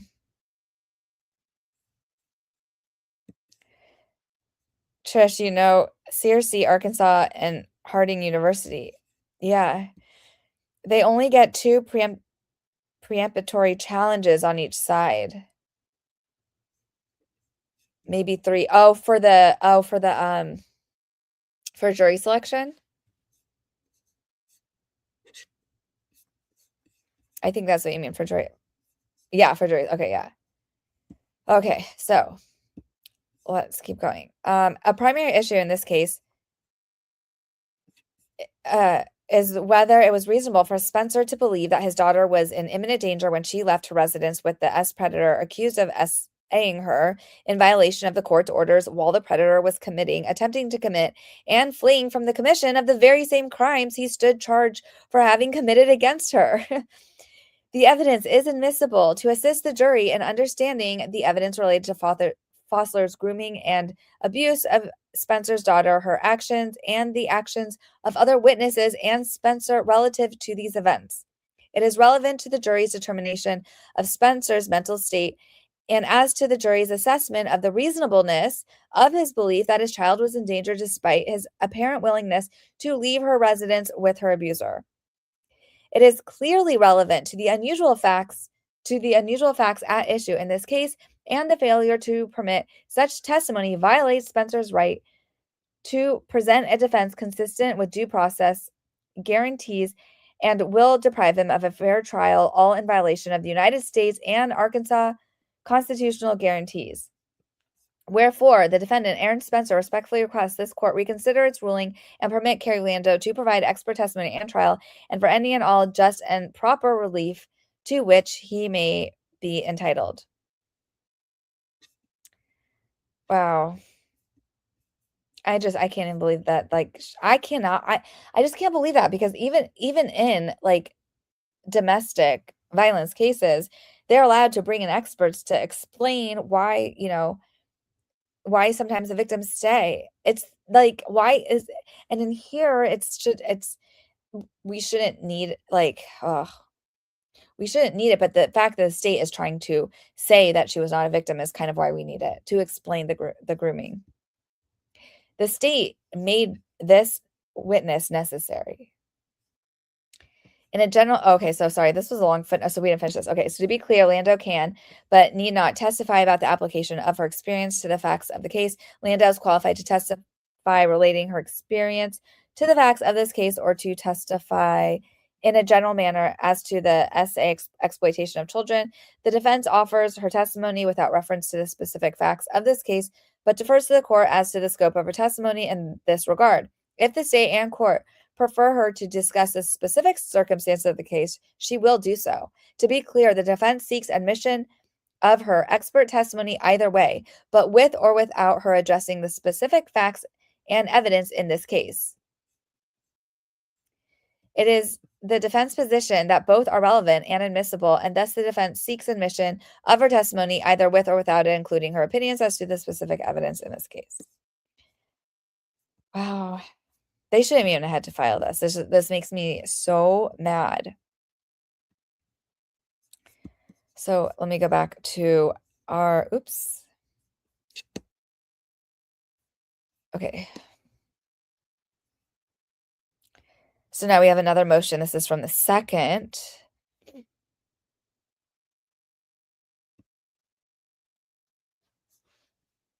Okay, let's share this. Oops. Uh-oh. And oh my God, how long have I been off the screen, you guys? I'm so sorry. Has this been off the whole time? If I was one of the juror, all I need to hear is minor, and that's all I need to hear.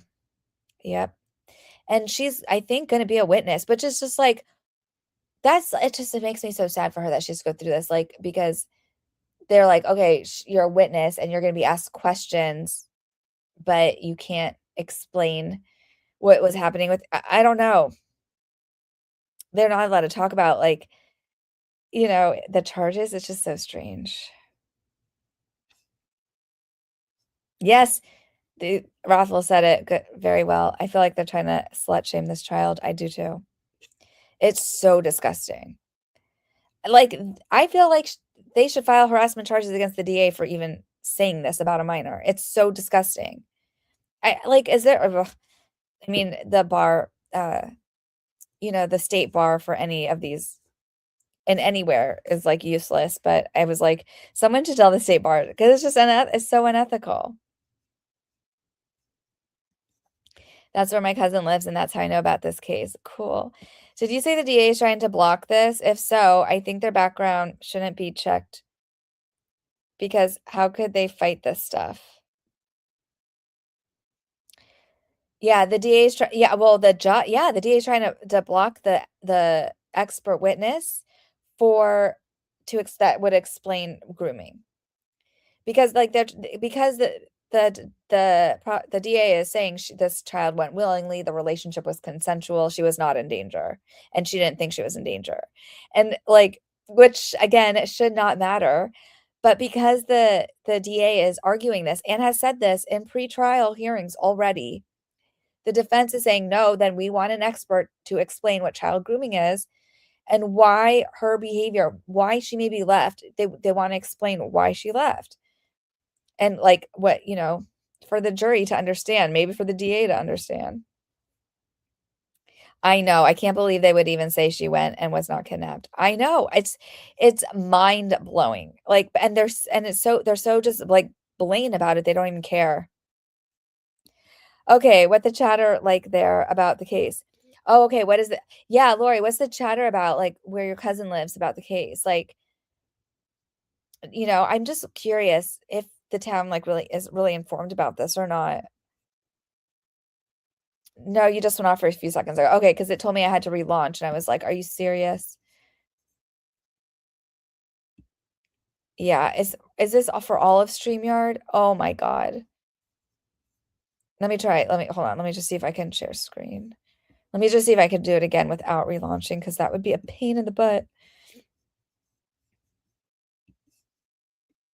All right, we're good. Tiffany, I miss a lot and will replay, but why is this judge protecting a Chomo? Well, she's protecting him because she's the one who let him out to begin with for only $5,000 for 43 SA charges, child SA charges. So she let him out and then he kept doing it.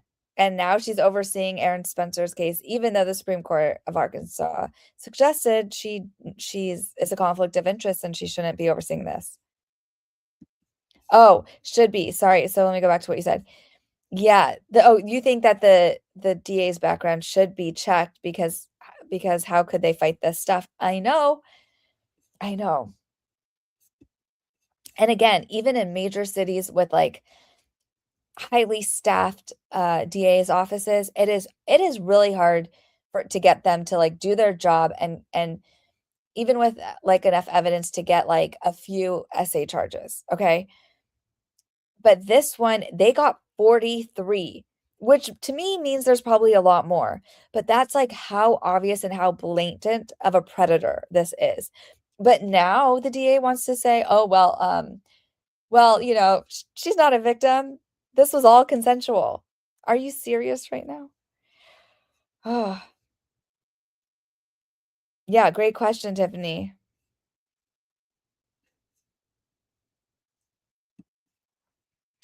Rathel says, "I feel like there's more to this that the judge let him out. Like there's something going on." I know. Who there is. How I just don't understand any of this. This is heartbreaking. Where I live, people would be celebrating him. Well, I think people are celebrating. I mean, he's running for sheriff, and like, let's see how much his go send me is. Do you guys? Oh, let's see if it'll come up because I just looked at it. Or go send me. GiveSendGo. Hold on. Now it's gone again. All right, I'm going to share this tab. And also here, I'm just going to put it in the chat again. So you all have this. People on replay crew. I'll put it if you're replay crew, I'm going to put it in the description. I usually try to link everything I say in the description. I go back when I do timestamps to do that. But so where does this okay, so oh right. Oh my god, hold on. Is this the wrong GiveSendGo? Oh no, this is the right one. Sorry. That's right. So he's raised $232,000 since it was launched, which I think was like when this originally happened in October 2024. It has 5,000 shares, almost 800 praise. So people are still giving. Yeah, updates. Read more. Let's see if there's any recent updates. Yeah, this is so sad. In spring 2024, our then 13-year-old was targeted, groomed, and ultimately AR'd by the boyfriend of a family friend. Our family did not know this monster. He just appeared in a place where our child should have been safe and got access to her phone number, and that's all it took. Oh.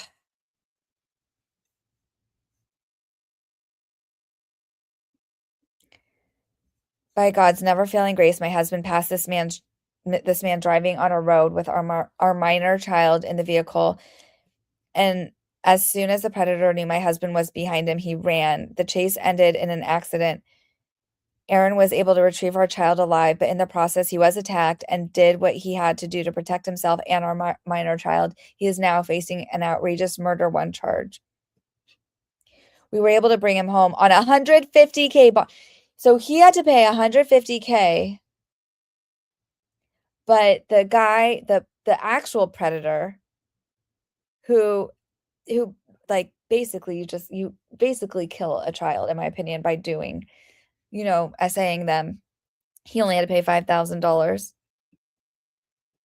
Well, I guess, okay, whatever, 10%. So he probably only had to pay 15K, I'm guessing. Still, the fact that his was 3 times the amount of the actual predator, it makes me sick. But now they need to retain a legal team. I'm starting this campaign with the goal of 50K, but I understand now it will likely cost much more. My husband is a combat veteran. He was always protected. Who has always protected his country and family. I have no doubt our child would have not come home if my husband hadn't found her. Please help us keep him home with us where he belongs. Any donation is appreciated, but we'll also take all the prayers we can get. And I want to just add something here. They will probably also take anyone who will share the story or who will show up to court. And the fact that Lori is even considering showing up to the court, for these people, you're an angel, because that is exactly what we need. We're going to need eyes in the courtroom. There's so much crap going on. Yeah, what Christina said, there's a lot going on. They lost evidence. The fact that they lost the dash cam footage, both of them, the front and the back. They lied. They blatantly lied about what they saw, because they said it was like, I think they said it was a 15-minute clip, right? And then the expert was like, well, it only records in 5-minute segments. So it's like, you lied again. It said that it only showed the red and blue flashing lights, that it was only recording like after the crash, and it was only recording when the cops were there. That's not true. They said it would have recorded like days more of driving, like hours more.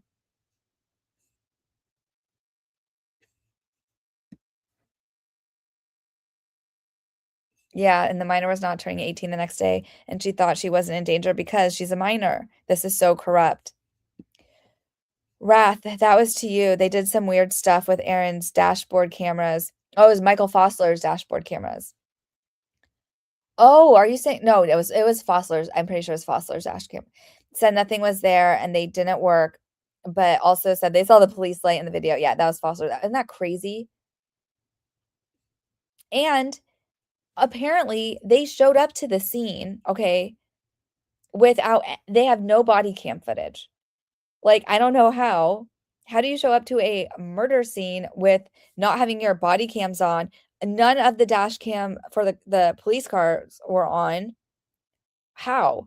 But it was on when they showed up to a call to check Aaron's about the essay for Aaron Spencer, and they're using the dash cam footage of him saying, or sorry, the body cam footage of a cop when they simply, were questioning Aaron Spencer about what happened, and he was angry because he just learned about it and said, you know, that it's BS, that like we can't take the law into our own hands for something like this. But then which should also show 7 minutes later him going to the police station with them and cooperating once he calmed down. That this place is corrupt, and yes, that they're trying to keep him from being sheriff. So yes, people know. Do you know when that election is? Should I look that up?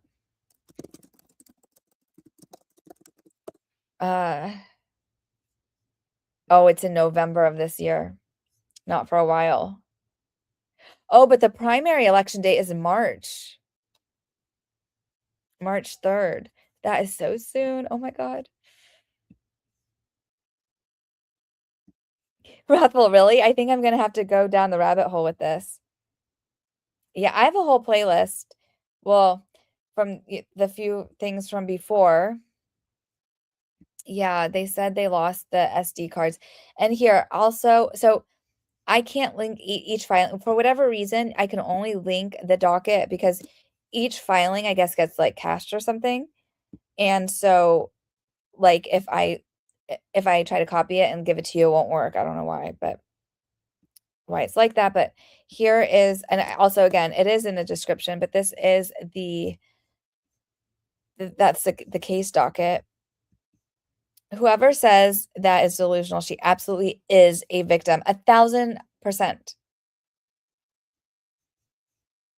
Yeah, they raised over 230,000, but then so then they had to give whatever, like the 15K. I mean, and at this point, this has been going on since like October 2024 or in 20 almost, over a year, and then they're gonna have trial expenses. So yeah, we need Alan Jackson on this case. Hey, did anyone see why did he ever say why he stepped down from the Reiner case? Nick Reiner, is that who it is? I know he did, but I just didn't know if they ever said why. Oh, wow, Lori Jane, he needs protection. That scares me that they're trying to block him from being sheriff. Exactly. So that's what's really scary is because, like, yeah, now, like, I can't imagine that the whole police force is corrupt. I believe maybe incompetent, maybe just or whoever, whatever, but whoever did this case showed up to this scene. Maybe they just got some bad apples. I don't know. And maybe the sheriff is just, bad. I don't know. I don't know if the whole like, I know they would do what they have to do to try to win. So it does add another element, right? It does. It's true when you really think about it. 232,000. Yeah, I think that's how much it says.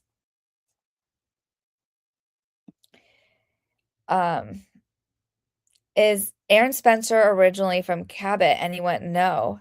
Okay, let's look up.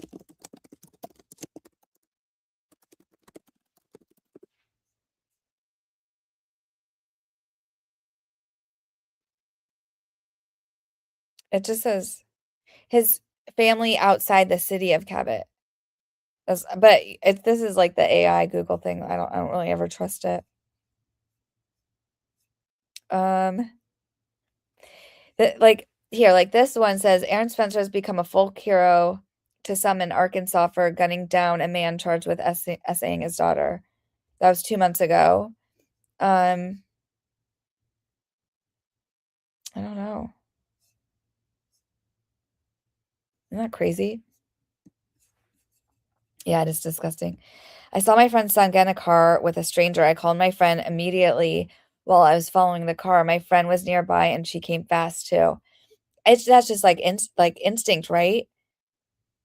And that wasn't even your child. It was just a child. Well, you knew him, but still, like, I mean, she caught up to the car and blocked the lady driver at a red light. Her son was being bullied at school and he just got in the car with anybody. Oh my God, that is so sad. Wow, like that's amazing. You were there at that time. Like you probably helped save this child. Right now, okay, so Lori Jane's planning to be there the 26th. And what I'll do also, okay, I'm just gonna do it while you're here. I'm gonna quickly send a message to the person that messaged me saying that they were gonna be there for the jury selection. I'm gonna see if they maybe it was set in court or something. So and when they respond to me, I will let you know.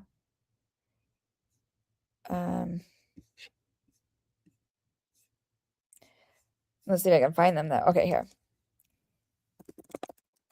Quick question. Does jury selection start? I'll just say. I saw trial start date is, but is that when jury selection starts?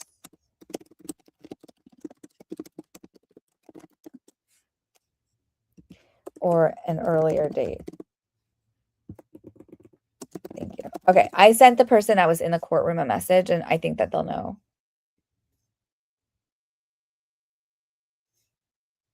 Okay, so let's go back to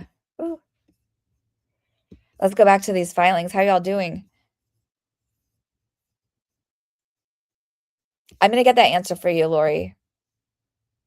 When is the trial? So right now we've heard the trial is supposed to start the 26th, but we just don't know if that's jury selection or the actual trial.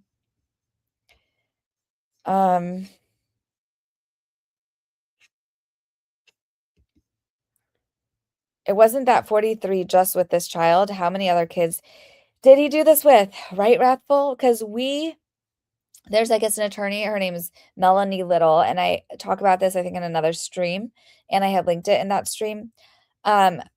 again, I'm gonna have to put my whole playlist here because there was someone this is so crazy. I can't believe you missed this one. This Rathbell's about to go down a rabbit hole. Next time we see her, I can't wait to hear what you have to say because there's so much. But basically, someone called in.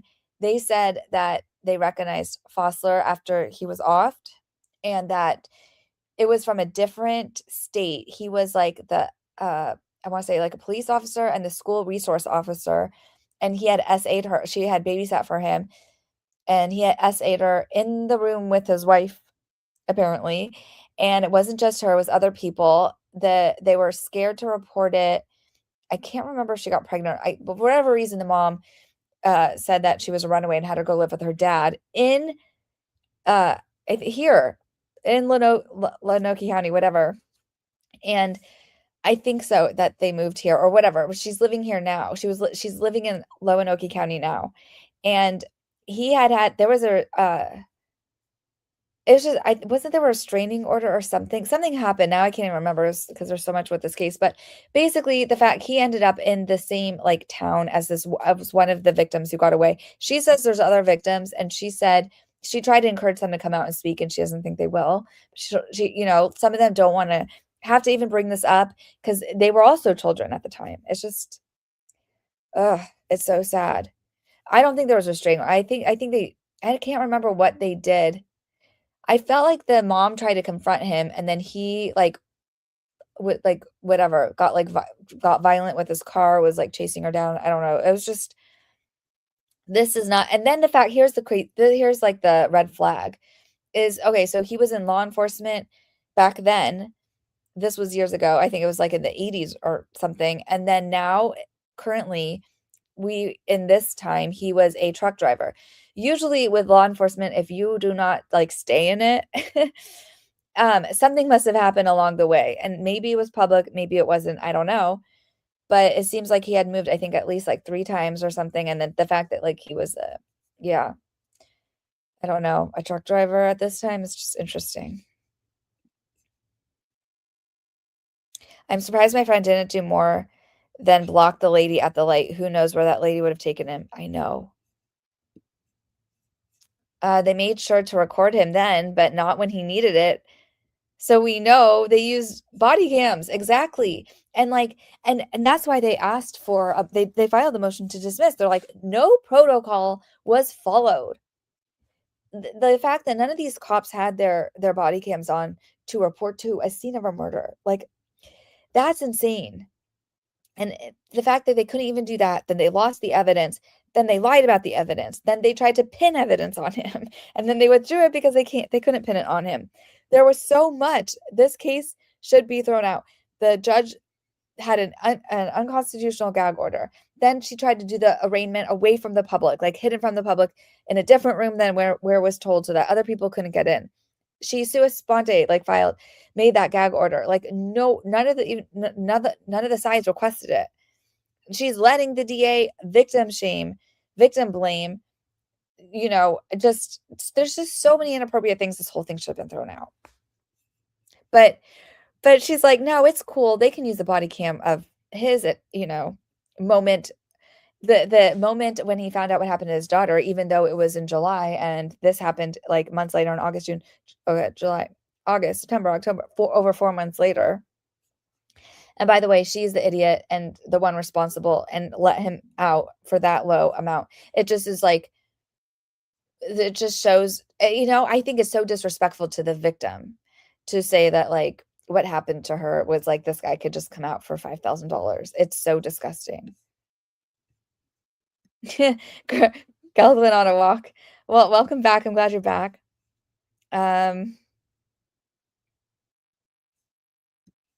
Yes, he has left his previous job under suspicious circumstances. This is unbelievable. This math.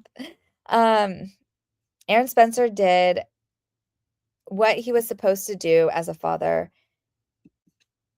Andy did a video on it today. He did? Andy Popcorn Planet? Oh, I get it. You're saying not on this case. I get it. You're saying probably on the Nick Reiner thing, I'm guessing. A source says Nick was not being cooperative. I mean, I could see that. If they get him convicted, he can't run even if he appeals. Why they're admit the trial has to happen now before the primary. Yeah. So they're saying that this trial has to happen before the primary, otherwise he can't run. Or they're trying to, or are you saying that he can't run if he's convicted, which is why they're trying to push this? Yeah, that makes sense. Oh boy. Yeah, she says the predator ex-cop or something. Why are they protecting him? Yeah, but yes and no, not in that town. So it's just the whole thing's so weird. Wow. So Alan Jackson said he didn't want to withdraw and Nick didn't want it either. That's new. That's interesting. So he was a cop and that's exactly why they're protecting him. But like would they have even known that? Like wouldn't that he be considered like a disgraced cop? Like I'm sure they could have looked him up and figured out why he was no longer able to be a cop. I mean, they know they were part of the investigative team that got Michael Fossler for the 43 SA charges. That's what's so disgusting. They say the family won't pay for attorney for it. Oh. So Nick wanted him and Reiner, Nick Reiner wanted Alan Jackson, but the family wouldn't pay for it. Oh, and so he has to do a public defender now, right? That's crazy. Yeah, DFJ has a video about his past. He had done this before, but I don't think he got in legal trouble. She will see this and tell us. Yeah, exactly. Wow. Yeah, exactly, Christina. They can use a body cam of him finding out. Then they have to be able to bring up why they were there in the first place, so it doesn't make sense. Yeah. Yeah, he supposedly followed the other victim, which is so creepy. That is something's weird about that. You know, like was she the one that got away or I don't know. Yeah, they're trying to get him convicted. Yeah.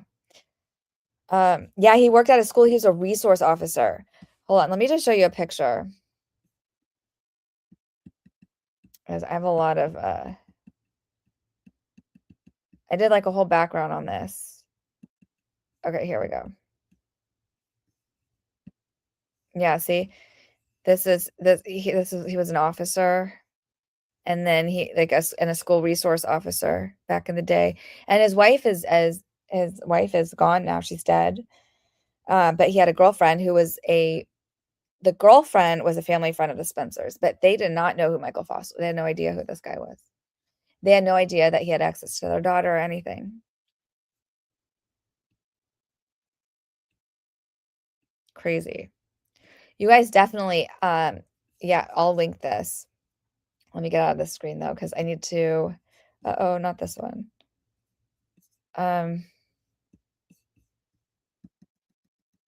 So we have a few more to read. You guys still ready for that? Okay. Oops, wrong thing. Hold on.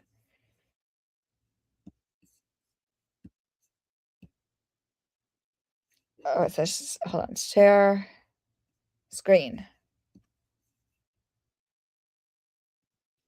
We need to go to, okay, here, this docket, no, this docket. All right. And 1 second.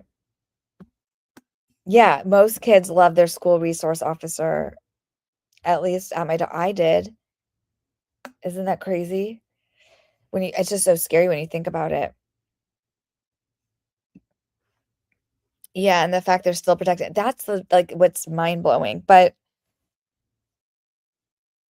yeah, I don't know. I think that like the what is it called? Like the B team, like the C team, the backups, the bench showed up were the ones that end up responding to that call that day, and they're just bad apples and they really messed this whole thing up.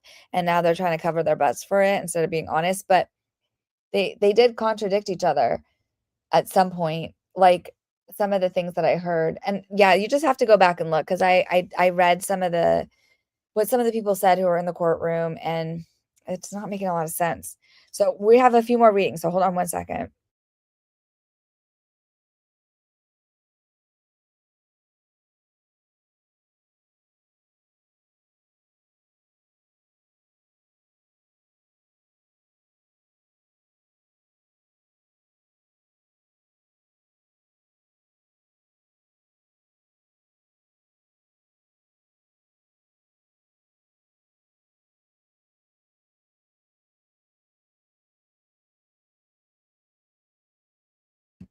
I just gave away because most of the chat is green, but not everyone. So I kind of just wanted to give some memberships, and you can use the custom emojis, and it's just fun stuff. We have two. Oh, I was like, I thought we had it was me. I gifted 5.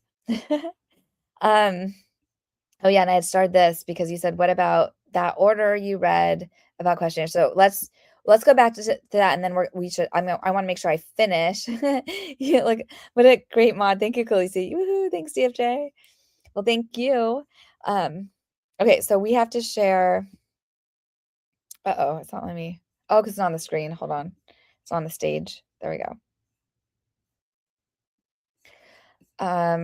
Let's see what else we got going on here.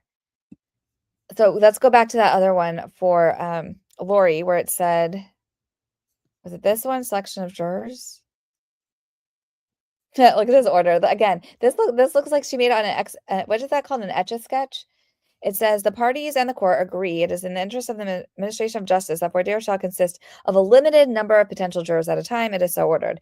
They were saying that something so like if someone is like offended that like that he was offed, that it wouldn't spread because or something like that. I don't really understand this, not why they wanted it to be in small groups, but I guess they do. So, oh, sorry, I didn't show it. Here you go. You see that? This is the order. But let's see what the other one is. It was this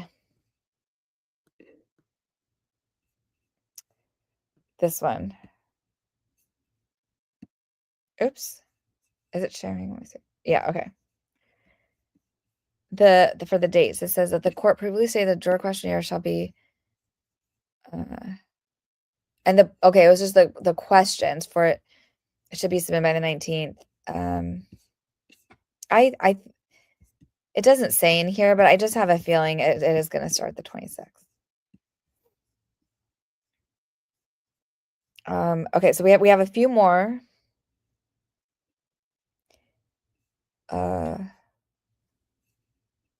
What is this one? Okay. This is from motion to reconsider ruling limiting the 404A to evidence about descendant to his reputation in Lonoke County. Comes now the defendant Aaron Spencer by and through his attorneys at Lassiter and Casanelli, and for his motion states, following a pretrial hearing in the above case on December 17, 2025, the court ruled that the defense would be permitted to introduce evidence pursuant to Arkansas Evidence 404A2 regarding opinion or reputation testimony as to the descendant Michael Fossler's character for violence. However, this court limited any Rule 404A2 evidence to testimony about Fossler, specifically in Lonoke County. Arkansas Evidence 404A2 authorizes admission of evidence of a pertinent trait of character of the victim of the crime offered by an accused or by the prosecution to rebut the same, or evidence of a character trait of peacefulness of the victim offered by the prosecution in a homicide case to review evidence of the victim was the first aggressor.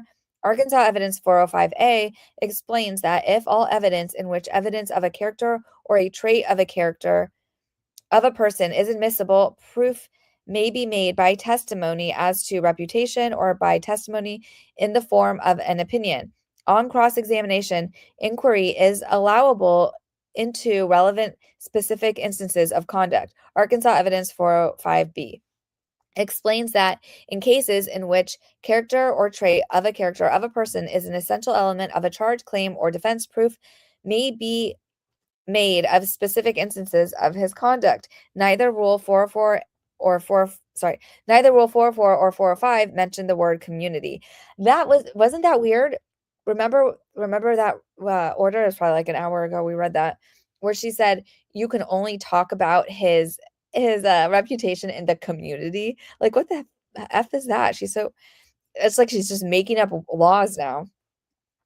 Where character evidence is offered in support of the contention that the descendant was the aggressor, or to characterize and explain his acts, the defense is restricted to proof of general reputation in the community where the descendant lived. Montague versus State, okay, this is an Arkansas thing. Every fact that would be competent evidence in a case of self-defense by a person defended is competent where the killing by the accused is alleged to be in defense of another. No case has interpreted this to mean where the descendant lived at the time of his death. God, this judge is a moron. Consistent with the rules 404 and 405, in a justification case, specific instances of conduct of the descendant not known to the defendant are not admissible unless on cross-examination. The court's case law regarding specific instances of conduct within the knowledge of the defendant, Rule 404A2 and 405, makes clear that there is no limitation to the specific community where the descendant lived at the time of his death. It's Pope versus State in the Arkansas. Okay. Reversing murder conviction because the circuit court erroneously precluded defendant from introducing evidence. He was awarded precluding defendant from including evidence he was aware descendant had killed people in another state. Wow. So they're like, girl, this is going to get reversed because it already happened. You can't just preclude them from introducing evidence that they were aware that this person has committed the same crime in another state. Can you imagine, like, if that happened in the Diddy trial, where they're like, you can only talk about his reputation, like, within his neighborhood? I mean, it just doesn't make any sense. It would not make logical sense to restrict opinion, reputation, testimony to only the descendant's community at the time of the death. This evidence is relevant as probative of who was the aggressor when a defendant asserts that he was justified in killing the descendant. Limiting the rule to the opinion or reputation of the descendant in a small community where he lived at the time of his death can narrow the rule's application to nothing where, for instance, a person acted violently only outside of the area in which he lived, moved frequently, or did not have roots in a particular community. It also makes it unclear what community refers to. Is in a county, the city in which the descendant lived, the state, or a larger area that he frequented? Does it include an area he frequently visited or spent overnights? Limiting Rule 404A evidence, as to the court has done, does not comport with the purpose of the rule. And also, like, what about us? Like, we have a Team Truth community. It's just so stupid to limit to, like, that she even put that in. I said that was weird when I first read it, and like they're explaining why. It didn't sit right with me because I've just never seen it. Just sounded weird. Exactly. Like, what if this was like a serial, like, pedo who like crossed state lines and did this? Like, why that maybe why is it the reputation limited to just where he lives? Maybe he didn't want to. What's the word? Shit where he crimes. I don't know what this thing is. Shit where he eats. He didn't want to be like Blake Lively, who eats burritos where she goes potty. Like, maybe he wanted to keep his crimes like away from his home. So maybe he would have a decent reputation at home. It's just so strange. Is anyone even still here? Are you all here still? Is this a magistrate judge? No. Isn't that crazy? That's what I thought too, but I'm pretty sure she's not. I'll make sure though, but I'm pretty sure she's not. She's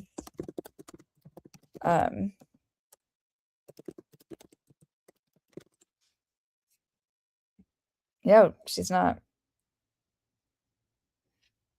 She is the Division I Circuit Judge of the 23rd Circuit of Arkansas. This is old. Hold on, let me see if there's a more recent one. I mean, seriously, Arkansas judiciary could kind of like this looks like a website that was made like I don't know, but like that you like by a Nokia phone or something. Like it just I don't know. Um like there's no like nothing here. I mean, I guess a good thing that they have the zip code and phone number and address, but yeah. Really strange, right? It was and I don't think I think magistrate judges don't do like, serious crimes I that I've seen, but I don't know.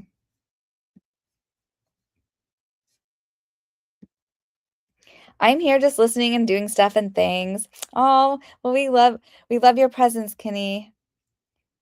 This sounds wild. It is like Khaleesi's using the objection emoji. Oh, that's so cute. You guys are using emoji. DFJ definitely has the greenest chat. I am so lucky. Thank you. Congrats to new members. I didn't even get to see who got them. Hold on, I have to go to the YouTube stream to see that, don't I? Uh-oh, here we go. April Love got one. That's awesome. Katie or Kate. And I don't know the other three. And that's pretty cool. That's exciting. Okay, so we have more to go. So let me go back to this. Not this. What were we just reading? This one. Okay. I have like 1,000 tabs open right now. I'm so scared this is going to crash. Okay, a person's reputation in the community does not change merely because they happen to leave the community.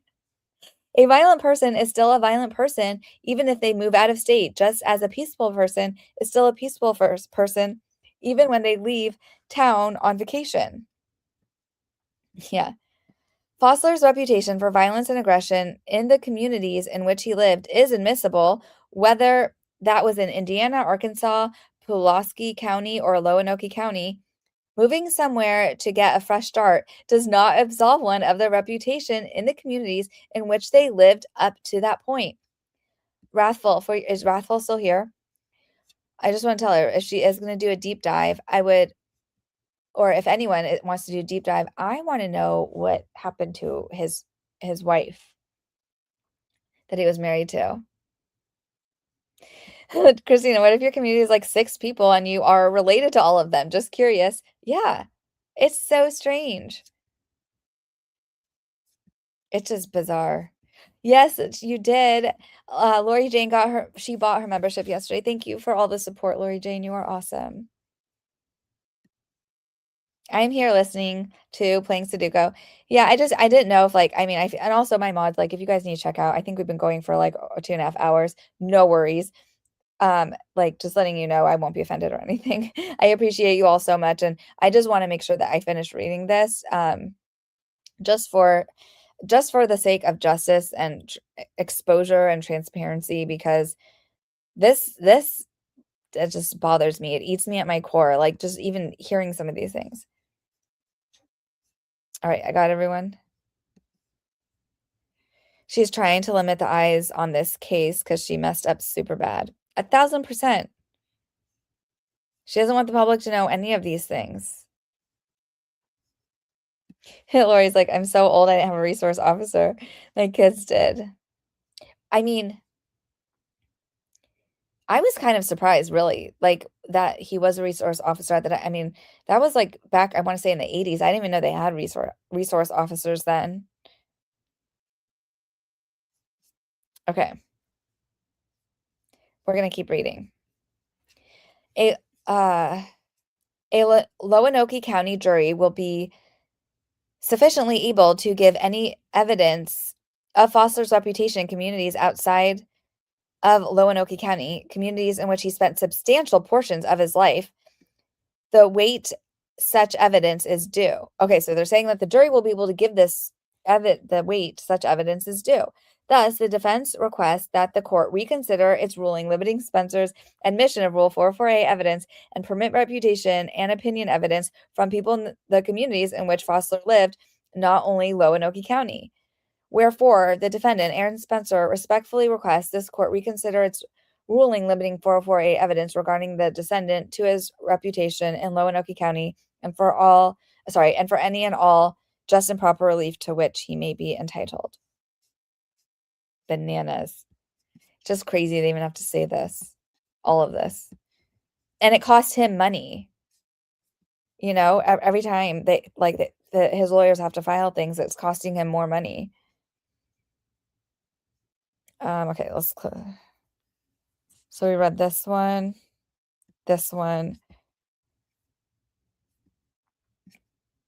Yeah, and just like, before I close this, oh my God, it's not gonna let me share it because I closed it. Hold on. This is crazy. It does this. All right, I think it was this one.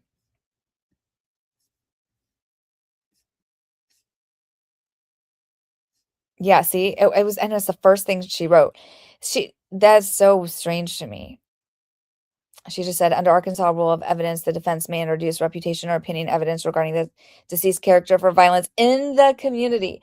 That is really actually funny that they're saying, what does that even mean? Is it among the community of like victims of his? Because I'm sure their opinion of his reputation is going to be a lot different than the opinion of, I don't know, just people he hung around. I don't know.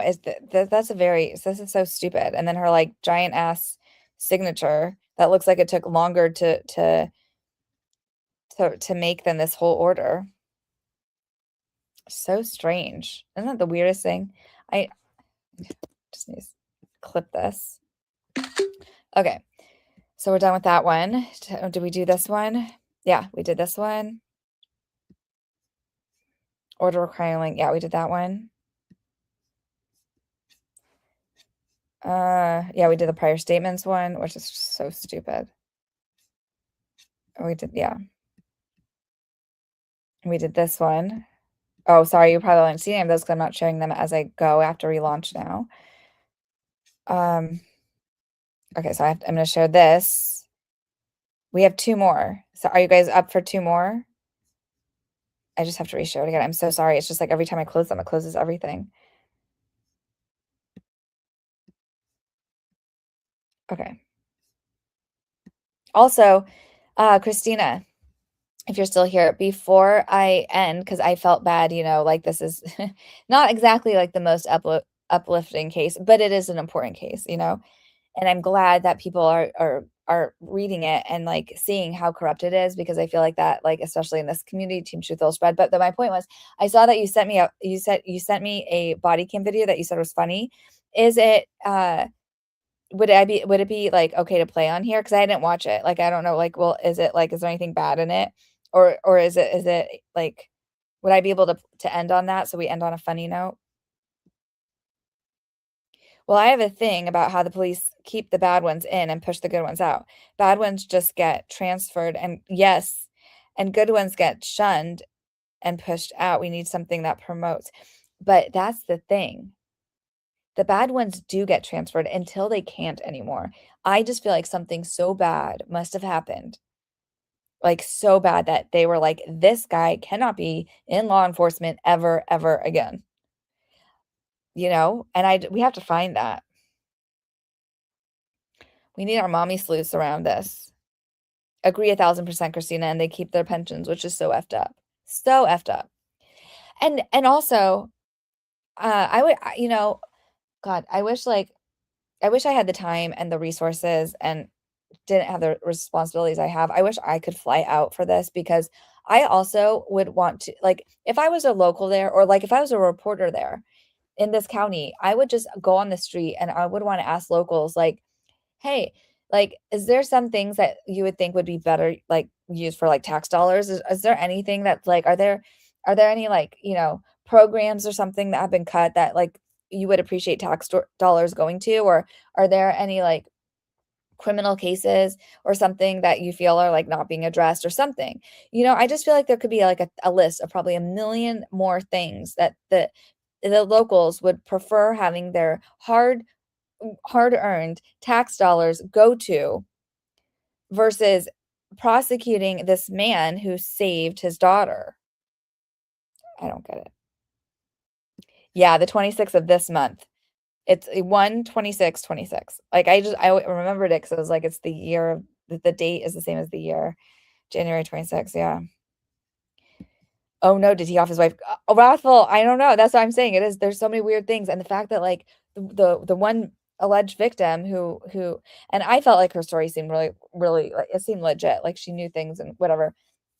She said the essay would happen, like, when she would babysit and was in his room, and his wife was there, and then his wife is gone. I don't know, I mean, there's a million things, she could have had a health thing, whatever, something could have happened, an accident, I don't know, but I'm just saying, like, there's so much, like, dark energy around that guy. The body cam video should be okay, but I don't know for sure. I got off YouTube. No, but I mean, like, is there anything is there anything that would get me like a strike? Is it there's or like anything I should look at as a profanity? But most of the time, if it is already on YouTube and it's okay, then it should be okay. Um, I think all police can have body cam videos, or they should have. I agree. I think so too. Because it protects both sides. I saw a wild one. Speaking of, I recently, I can't remember where. It was pretty recent. It was so crazy. The guy was, I guess, like schizophrenic and was not taking his meds. And he like, I don't know if you saw this one, but he like, they got reports he was throwing things out of the his apartment, and the cops go there and he like they are looking in the apartment, the door's open, things are everywhere, and then the guy like is like naked from the bathtub, pops out and attacks them and takes their gun. They had to shoot him. Oh my god, it was crazy. But so many cops came in and he bit off part of the cop's finger, and then they like were trying to look for the finger. This is probably like probably too much for some people, but sorry, this is like the true crime stuff. And anyways, I'm not gonna play that one. I'm gonna play a funny one at the end from Christina. Okay, so Tiffany says, Christina, I know my dare officer was my neighbor and he did something pretty effed up to me when I was 16.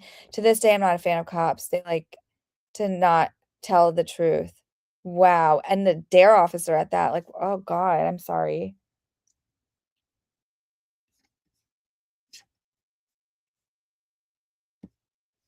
What did Khaleesi say? Hold on, I missed it.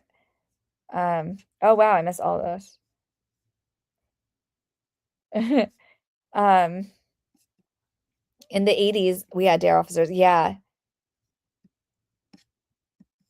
Oh man, a lot has come out about dare. Really?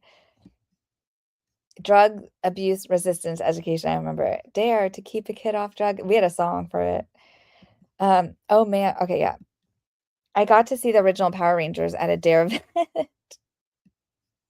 I've seen that. I've seen what Power Rangers are. I've seen that show. But I wouldn't remember anyone in it. It is wild they have to file these things. I mean, these are common sense things to me. I agree. I agree. It's insane. Um, yeah, that's something that can make a difference, and it did. So, some of us had good experience, some not. Like, I'm extremely lucky right now. Like in my town, I'm a huge fan of our chief of police. So much. My grandfather loved him, and he even gave it one of the eulogies. You know, there's like there's very few good ones left. Uh, it seems. But I do appreciate because I know that that is something special to the point where they actually caught a porch pirate who stole something, who stole this like this thing off my porch. Um, they have many things that'd be able to appeal. I know. And they already know how the Supreme Court feels about this. Like she's already on ice. I just don't understand that. They already told her she should not be here. Maybe she didn't get to that part when she read it. I don't know. Maybe she only just saw that they reversed her gag order and she didn't want to read the opinions of everyone else. If I were her, I would have read those and maybe like tightened up. Well, first, she probably should have stepped down from the case, but yeah. Oh, that sucks. You're right, Lori. However, he would have to go to jail until the appeal. Yeah, that sucks. Okay. Tiffany says a lot of my family are cops. um All right, okay, we're good. So I'm at the end now.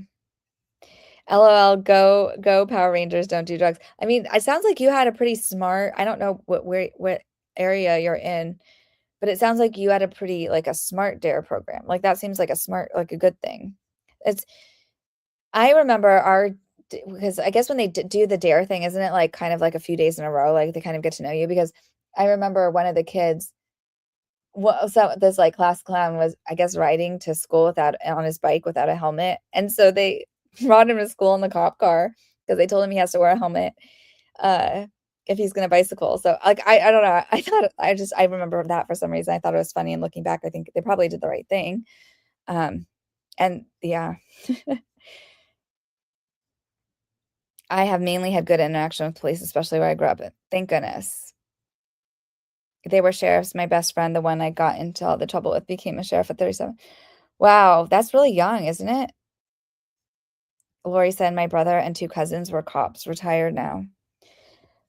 Well, and I feel like and it's sad because even in the body cam footage that if they end up showing this, where what he says, I wonder if I'm gonna remember. Okay, when did they go? They arrested Foster when? It was in July something. Okay. Because they where they had the transcript. Remember one of the cops that showed up, he said he actually like I think that's why Aaron Spencer kind of calmed down because that cop did say like this happened to his child. And the pedo was arrested, but then he was released like a few years later. And that it's not right, but like that we can't be vigilantes. And so like I felt like that cop has seen this happen. So I feel like that cop wouldn't be someone to like to try to protect Fossler is what I'm saying. So I feel like there were some good, at least one good one there that we know of. Okay, where are we? There was 2 more I needed to read. Oh, oh my gosh, wait. Okay, so we read those 2. Okay, so then she made an order on these. I don't even know what these are yet. This is a surprise for all of us. Okay, so this was on the 7th. This was 2 days ago. And by the way, even though it says that like when they upload it, this must have been recent because I swear I looked at this yesterday. I didn't see this. Order addressing defense counsel assertion regarding opportunity to be heard on expert witnesses. Oh my God, we have an order on the expert witnesses grooming. On the record before the court is defense counsel's assertion that the court did not allow a hearing or otherwise deny the defense an opportunity to present or argue the admissibility of an expert witness intended to testify regarding the dynamics of child SA in this homicide case. I see where she's going with this already. After review of the record, pleadings, and proceedings, the court the following findings and rulings. I mean, she couldn't even like type this. Like she would type this so fast. The court, the following. I think she means the court. Then I don't know what she's saying here. The court, the following findings and rulings. Finding of fact. Prior to the omnibus hearing conducted on December 17th through 18th. I just want to make sure. Sorry. And make sure you guys can see this. Should I make this bigger? Hold on. If I can. Yeah. Because it always moves me when it goes off the screen. Now I know. Sorry. All right. Prior to the omnibus hearing conducted on December 17th through 18th, 2025, both the state and the defense filed multiple written motions addressing the admissibility, scope, and relevant proposed expert testimony. The defense's proposed expert concerning the dynamics of child SA. During the omnibus hearing, defense counsel affirmatively represented to the court that her proposed expert would testify to the dynamics of child SA. She puts that in quotes, bitch, sorry. And asserted that such testimony would be relevant to the defense theory in the homicide case. This woman is ridiculous. At no point during the omnibus hearing did defense counsel request to call the proposed expert to testify, proffer the expert's testimony through live evidence. What the hell is live evidence? Offer a detailed evidentiary proffer beyond counsel's generalized description. Well, they just shouldn't have to. She already said that's all they had to do. The court did not deny defense counsel the opportunity to be heard on the issue of expert testimony. Rather, defense counsel elected not to present testimony or a formal proffer, despite having noticed that expert admissibility was squarely before the court, and despite being afforded the opportunity to do so during the omnibus hearing. Did they have time? I recall her saying they didn't have time. They only had an hour. God forbid, like there were so many other things that there were so many other things that had to come up, and where she was like, we have a hard stop at this time. This woman is insane. I cannot stand her.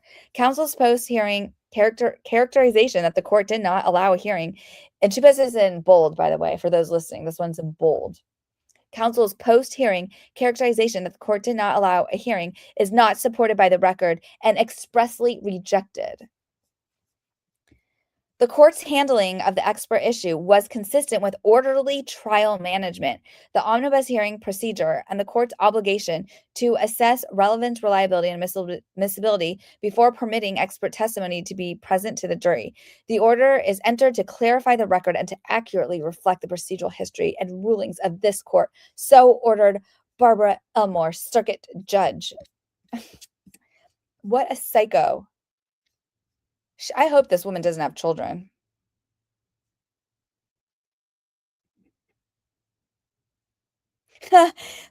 Christina says, oh, they are going to yell at you in the comments again for calling a woman a BDFJ. Sorry, couldn't resist. That was so funny. I know there was someone who commented and said they were so disappointed in me for for calling for saying that Blake, one of Blake Lively's lawyers, was a B. I was like, well, she is. And I use that word, I do not I forgot the word, but I use it for both genders. So I don't discriminate how I use it. So I feel like I use it appropriately.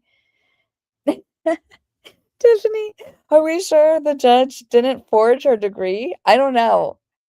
I feel like we need a whole team on this, right?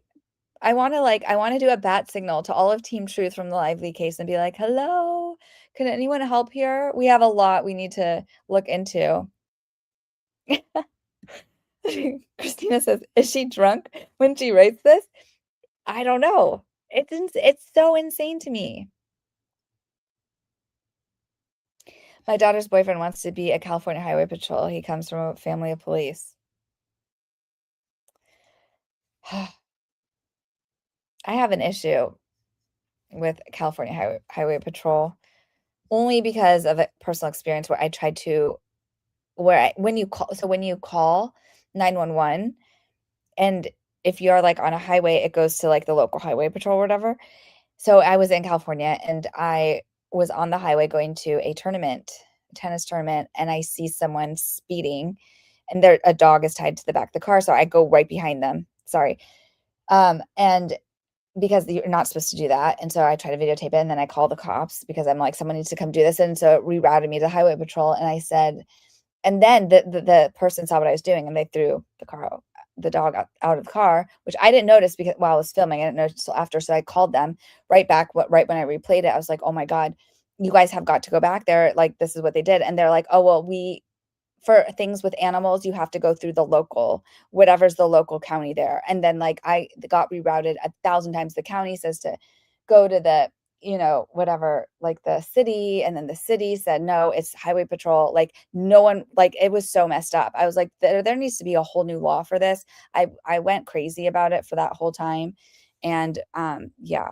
Anyways, I'm just saying, I mean, that's good for him that he wants to do that. I'm glad. And I'm just saying, while he's there, I mean, maybe he should see if there's if he wants to make a difference there, they really need that to figure out something with what to do with animals. The fact that they wouldn't touch an animal is just strange to me.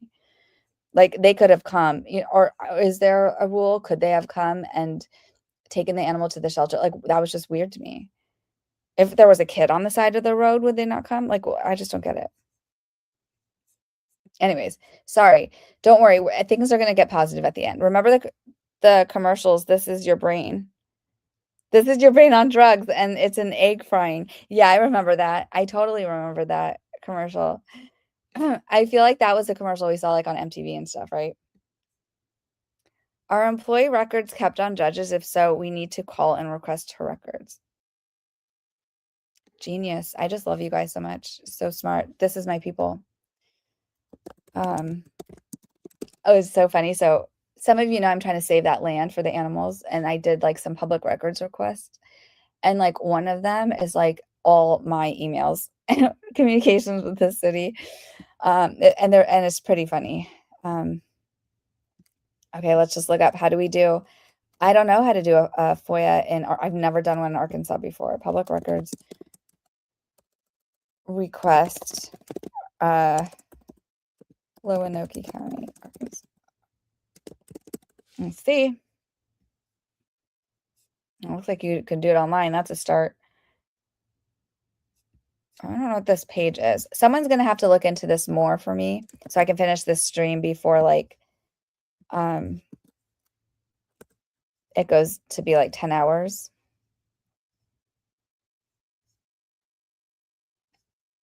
I personally love it because you don't swear often, so it makes it special. Well, thank you so much. I appreciate you. That you're my people, Christina. I really try not to, but sometimes I just can't help it. Sometimes it's so bad there's no other words. That's so sad, DJ. I know that's California for you. It is. It is. Justice for animals. I know. And that's why, I mean, don't worry.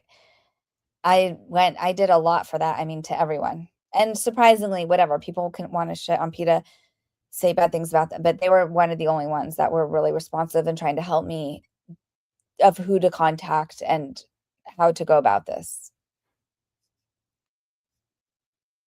They make you bring them to the shelters.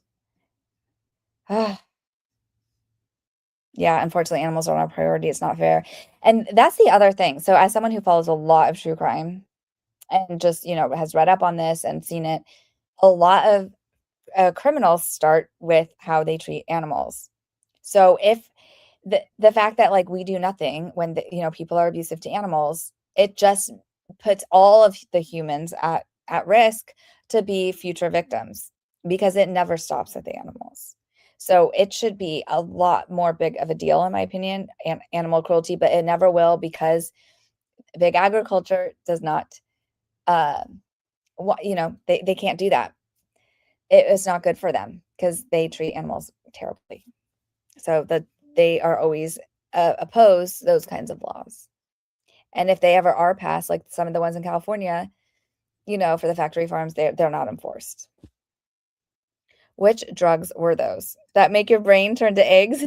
None of the ones that are in the chat. No, none of the 420 or the puff puff pass. Don't worry. I don't think so. I can't actually even remember now.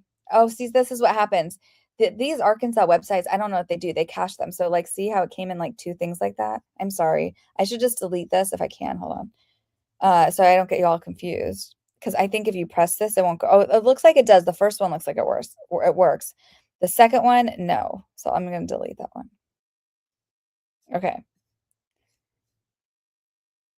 Yeah. Oh no, Lori's phone died.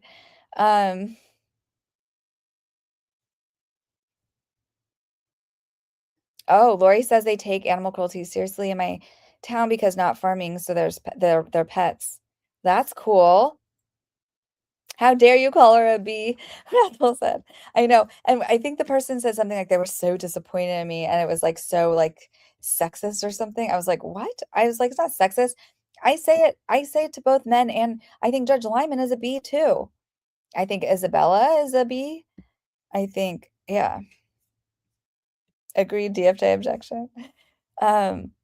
Okay, so we have you guys, we read that whole thing. They took the time to write. And his legal team they were literally bending over backwards to try to like reason with her. They're like, okay, you said you don't want our expert to talk about the details of the essay. That's fine, but at least let her talk about grooming. If you want the DA to argue that she left willingly to a guy there was a restraining order with, that as a minor she left willingly and was not in danger, then you have to let us explain why we think she was in danger and what grooming is and why that behavior occurred. At least that, even if we don't talk about the essay that happened. And she won't even allow that because she said this case is about a homicide. Yeah, it's not. It's about a father who saved his child from a predator that you, Barbara Elmore, let out despite 43 SA charges of a child for $5,000. Okay. So what else did she order? Okay, let's see what else this idiot did. Oh my God. I can't. I'm gonna lose it. All right. Order denying reconsideration of opinion and reputation of the deceased. Are you fucking kidding me? Before the court is the defense motion for reconsideration of the court's prior order. Hold on, am I on the screen? Okay, yeah, we are. Before the court is defense motion for reconsidering of the court's prior order limiting admission of reputation, opinion, evidence concerning the deceased. After review of the motion, the court's order, the court denies reconsideration of the court's order. The order stands as written. The court reaffirms its prior ruling. The order is entered to clarify the record and preserve the court's evidentiary rulings for trial and appellate review. Ma'am, you said that that only his reputation within the community could be considered. They even asked you, what does that mean? That is not a thing. We can't even find that being a thing because it doesn't make any sense. Because what was his community? What community? It wasn't. You didn't even say his. You said the community. What community? That doesn't. There's no like mileage that defines a community. This woman is on crack. I don't even know how to explain this. How do you explain this to a normal person who's trying to understand this case? I don't know. Well, at least she kind of recognizes that this is going to be up for appellate review. I don't know what else to say. I don't. I know, easy DFJ, stop. I know. Sorry.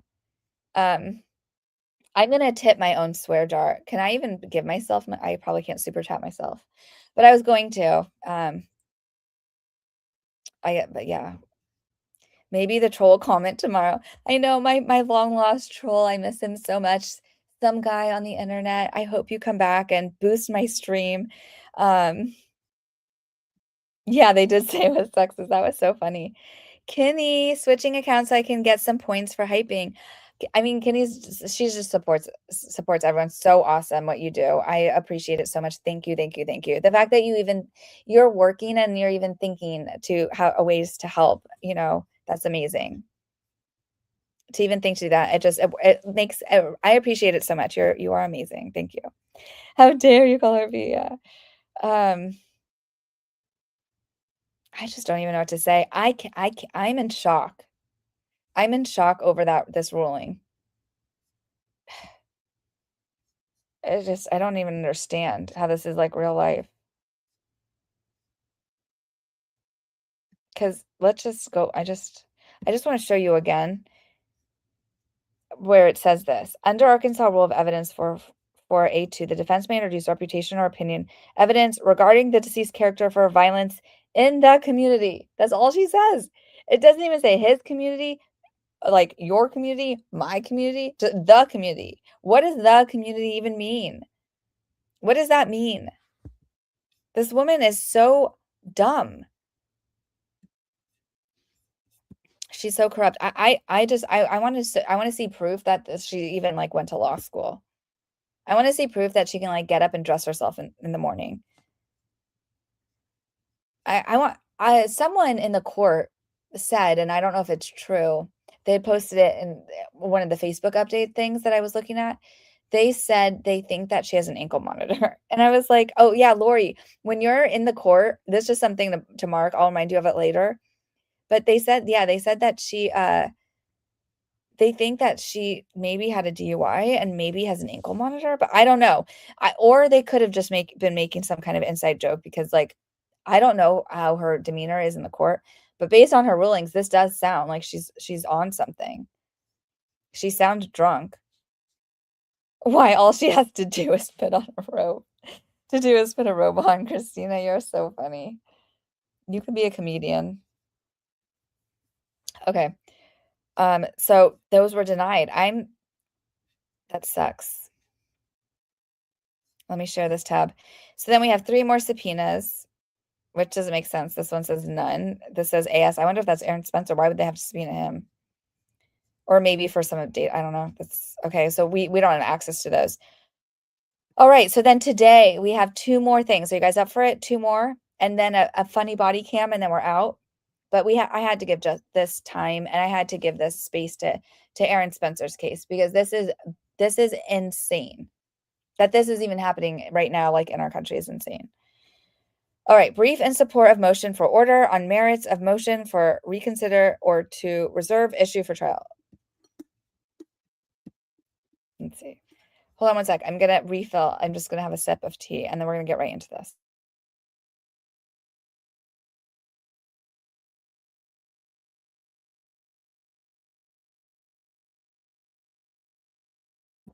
Okay, I just saw a notification on my phone.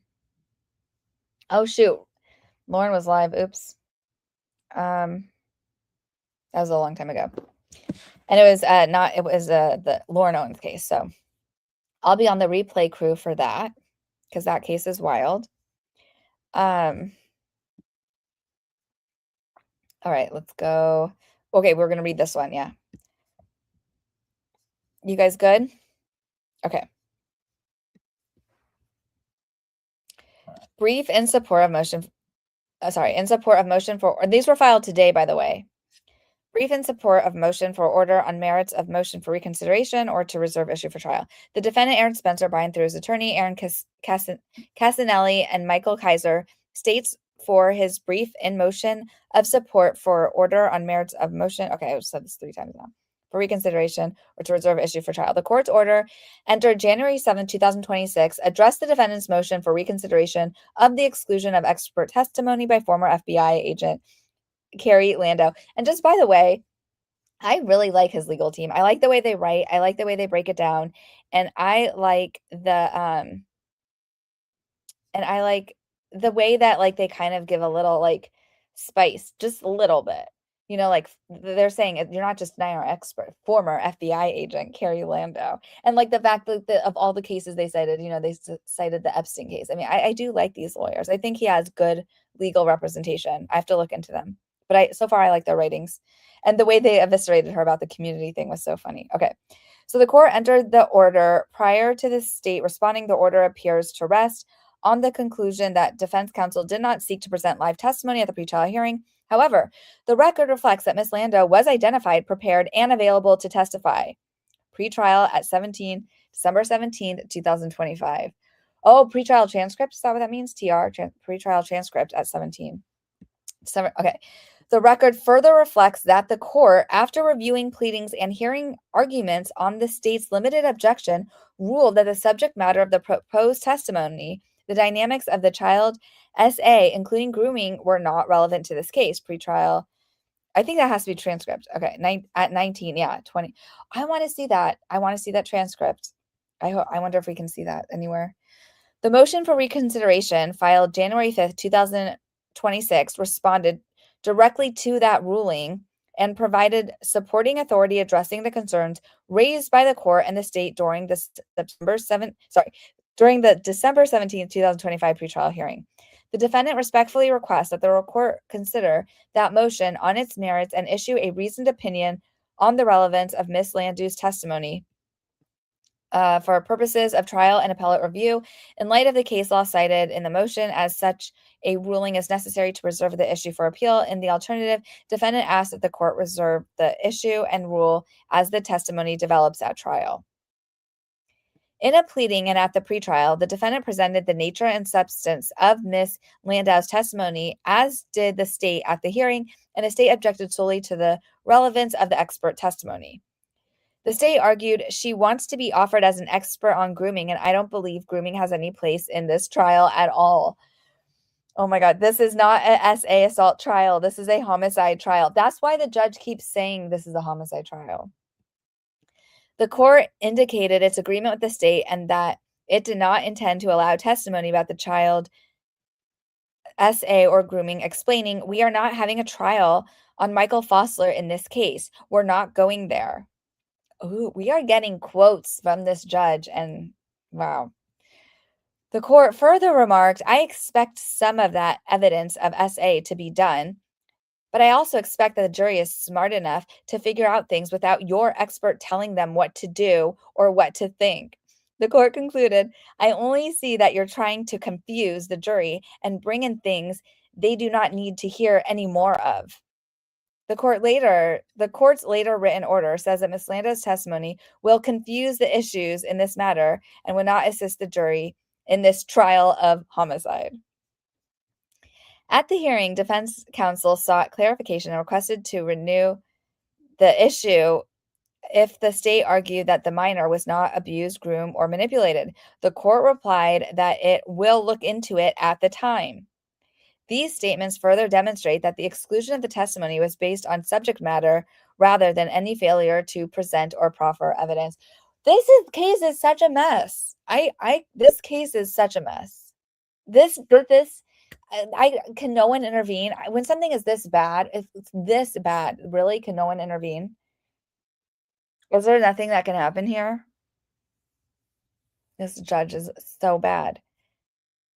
The testimony outlined in the motion for reconsideration is in fact testimony concerning the dynamics of child abuse, including grooming, the same nature, substance, and subject matter that the parties explained and argued over in pretrial hearing. The pretrial hearing was simply the first opportunity for the defense to learn of the state's actual objection to the expert testimony relevance, or to learn of the court's independent objections to it, confusion, or perhaps common and not expert knowledge. After having the benefit of knowing the issues in dispute regarding the expert testimony, the defendant filed the motion for reconsideration to provide additional authority on the admissibility and relevance of expert testimony concerning child abuse and grooming. The motion directly addressed the issues identified by the court. It did. We read it. We read everything they said. We read what their expert would say that did not address the actual essay, but just literally explained what grooming was, not in a confusing manner in any way, simply to explain why a minor would go in the truck of a 67-year-old in the middle of the night, but okay. The motion for reconsideration addressed the only objection asserted the state at the hearing, relevance, and the apparent basis for the court's exclusion of the testimony expressed. Okay, you guys are all still here? Okay, good. Wrathful. I was telling my husband how mad this case was getting me. I know. Ugh, that case is wild, and I'll be... Yeah, oh yeah, sorry, you're talking about the other one, yeah. My husband knows about it, too, because I'm going to the trial. He said you would have offed the pedo also. Yep. I think all of us would have. Really. I think everyone except for whatever her name is. I almost called her Barbara Fossler. Whoops. Talk about what is it, Freudian slip. Barbara Elmore. Oh, mine too. Or even a question. Yeah. Okay, you guys can hear me and you're here. The drunk judge. I know. She's too drunk. She would probably, if she tried to find the kid, she would probably run into a tree. Who knows? I wonder if she's even allowed to drive. Okay. The motion, let me just get this off the screen so you guys can see. Okay. The motion, for reconsideration addressed only the objection the state had that was their objection was only relevance. To the extent the court's comments indicated a concern about confusion of the issues at trial or that the testimony is within the common knowledge of jurors, those concerns are also addressed in the case law the defendant cited in the motion for his reconsideration. It is not confusing to provide testimony assisting the jury in understanding evidence on this topic, and the subject matter of the testimony is such that not all jurors can be expected to know it. The court made clear that it outright rejected any effort to educate or enlighten the jury with any expert testimony that would help them understand the evidence of child SA, like grooming at trial, expressly ruling that it is not relevant to this homicide trial and that my jurors will be smart enough with the evidence presented and not this expert witness you intend to call. Whoa, that is literally a quote that she said. My jurors will be smart enough with the evidence. What evidence? What evidence? None? And not this expert witness you intend to call. God. However, this type of testimony is routinely considered helpful to a jury in understanding evidence of the child SA, evidence that necessarily must be presented in this case. That necessarily must be presented in this case. When asked by defense counsel about the jury being advised of Fossler's having SA'd the minor, the court acknowledged, I expect some of that to be done because of Spencer's awareness of the child SA and because this background is part of and critical to presentation of the state's case and the defendant's justification defenses. This evidence will necessarily be admitted, and evidence of the relationship between his daughter and her abuser's grooming of her must be admissible at trial. Therefore, expert testimony on this subject matter, the dynamics of child SA, including grooming, will assist the jury in understanding this evidence. The court's recent order characterizes the issue as a failure by the defense to properly present expert testimony and therefore does not address the merits of the reconsideration request. The record, however, shows that the court's ruling rested not only on any deficiency in presentation, but on its determination that the subject matter of the proposed testimony was inadmissible. The motion for reconsideration asked the court to revisit the legal basis for that exclusion. Exactly. She said that she did this because the subject matter of the testimony was but not on the merit. Yeah, this is really bad. This is really bad. The defendant in his motion for reconsideration again presented the nature and substance of the testimony, pointed out the law that supports its admission, specifically addressing issues raised at the hearing, and sought reconsideration of the court's prior ruling. The motion merely pointed out that the court did not hear Ms. Landau's testimony because the court denied the motion on the subject matter alone. The expert was listed as a pretrial witness and prepared to testify. However, the court determined that there was no relevance to any testimony the expert could give on the subject matter, noting, we are not going there and we're not going to go there today in this. The court also said, if you want to file something, I've already told you to do it. Wow. Upon defense counsel inquiring as to whether the court would reconsider permitting the expert's testimony if the state argues to the jury used or manipulated, the court advised that it will look into it at the time. The motion for reconsideration provides the court with additional legal citations and reasons for doing so. So they're like, you're talking on both sides of your mouth, lady. And you said that like you would look into it at the time, but now you're saying any expert witnesses have to be like filed with you and everything they're going to say before this time, before the trial. So how can you say you'll consider at the time? Like at the time, all of a sudden you can say, okay, well, last minute, like you can get one of these witnesses here. Maybe it makes no sense. In sum, the motion for reconsideration provided the court with additional legal authority addressing the objections raised at pretrial, and the court stated concerns about relevance, potential juror confusion, common knowledge to ensure a complete and clear record, and proper determination on the issue. And they're so funny because they're just like, at one point you did you did say maybe it would have to come in. So we're giving you, we've backed up that part of what you said. So here's the case law that supports when the one time that you kind of like were maybe going to say the right thing. The defendant asks only that the court evaluate those authorities and clarify its prior ruling, either by finding Ms. Landau's testimony admissible or by reserving the issue for trial. So the record accurately reflects the basis for exclusion and the matter is adequately preserved for appellate review. Wherefore, the defendant, Aaron Spencer, asks the court for a ruling on the points raised in his motion for reconsideration of Carrie Landau's testimony and for any other relief the court finds appropriate. I'm just so sorry they have to do this. This is so stupid. Makes me mad. One more. You guys ready? Can we do this one more? And then we have a funny dash cam from Christina that I haven't seen, so hopefully it makes us all laugh. And then we're done. Y'all good? All right, y'all good? I have sound. You have sound. Okay. Oh, no, that would be terrible if I went out.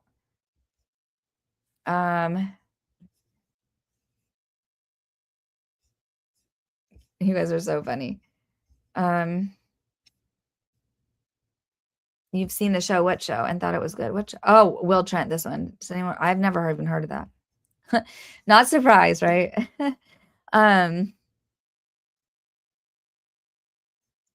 cop show, the guy has dyslexia and very smart. I mean, that does sound like a cool show. It's not family friendly? It sounds like a good show. You're gonna have to find a good lawyer showing these over. Well, these cases are never gonna be over, Trish. Never. There's always cases. Okay, so Christina lost sound, but it's back. Okay, so it wasn't me. Thank goodness. All right, one more. You guys said let's do. Okay, I'm gonna get one more sip of tea in this.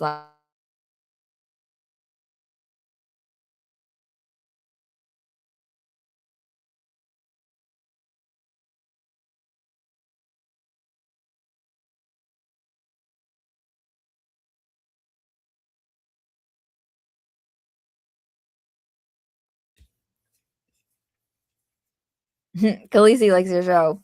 Where are you guys watching this? Netflix? You said, I hope the body cam is good. I thought it was funny. A funny DUI stop. I haven't seen it, so it's gonna be a surprise. But you told me it was funny, so I was like, all right.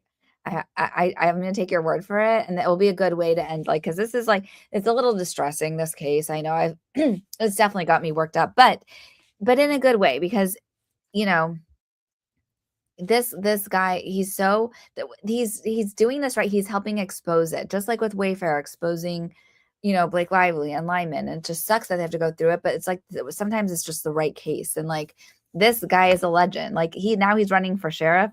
He's so like I just love what he's doing, and I think it's resonating with people, and at least he's the one exposing this idiot. And hopefully that somehow somewhere someone has the authority to do something to get this woman out of I mean, this woman needs, I think she needs like rehab or to be 5150, something. Okay. I want to try to see if we can get the judges' records, but I'm packing for kiddo soccer game tomorrow. I'll try to look into it. Tiffany, if you find it, will you let me know? Like, just post like a comment in here, or I'm on X if you want to DM me, or my email's on my front page.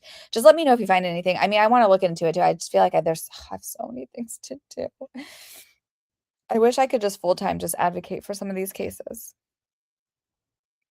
I tried to take a comment down and then it went right back up on the screen because she could still see it. Sorry, I'm sorry. Okay, cool. Thank you. Thanks, Tiffany. They're awesome. I'm gonna like want to see if I haven't even thought about doing a records request, but that would be really smart. Really, really smart. Okay, so I see. Yeah. Oh, like when the comments are on the screen. Is that what you guys are talking about? Okay. Last one. Here we go. Oops. Motion for order on merits of motion for reconsideration. Are you serious right now? All right, January 9th. Let's see what she says. Oh, no, this is their motion. Oh, sorry. Motion for order merits okay, to reserve issue for trial. Wait, is this the same one I just read, or is this a different one? Wait, is this the same? Hold on. Didn't we just read that? Yeah, we did. I think it's this one, right?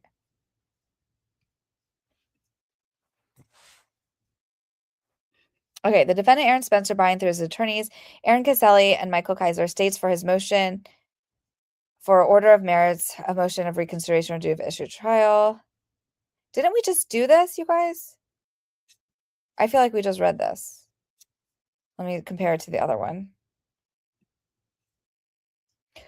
Okay, so this was the brief in support is what we read. Okay, so this is now the motion on the merits. Okay. Oh, this is going to be good, I think. 1. The court's recent order as to defendant's motion for reconsideration of Carrie Lando's testimony entered prior to the expiration of the state's time to respond and accurately suggests the defense counsel was not prepared to call its expert at the pretrial hearing. The record reflects that the witness stood ready to testify on the date of pretrial. However, the court determined that the subject matter of the testimony was irrelevant, agreeing with the state that the information about child SA, including grooming, is not relevant to the case. The expert was listed as a pretrial witness and prepared to testify. However, the court determined that there was no relevance to testimony the expert could give on the subject matter. 2. At the pretrial hearing, the state raised only an objection to the relevance of Carrie Lando's expert testimony. The court's order at the hearing was that the subject matter was excluded in its entirety. The court explained those were not issues relevant to trial. Jurors were sufficiently knowledgeable on those topics, and the defense was only trying to confuse the jury. 3. The The defendant presented to the court the nature and substance of the expert testimony in pleadings and at pretrial, and the court excluded the testimony in total, based on its subject matter. From the ruling, the defendant sought reconsideration. The testimony outlined in the motion for reconsideration is, as represented at the hearing, testimony concerning the dynamics of child abuse, including grooming, the same in nature and substance as was presented at the hearing and excluded. The motion for reconsideration addresses the only objection asserted the state at the hearing relevance and the basis for the court's exclusion of the testimony expressed at the hearing relevance.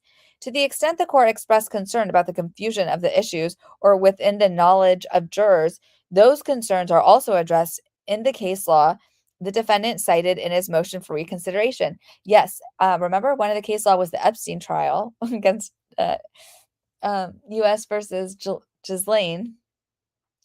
This type of testimony is routinely considered helpful to the jury in understanding evidence of child SA, evidence that necessarily must be presented in this case. She even said it's going to come up.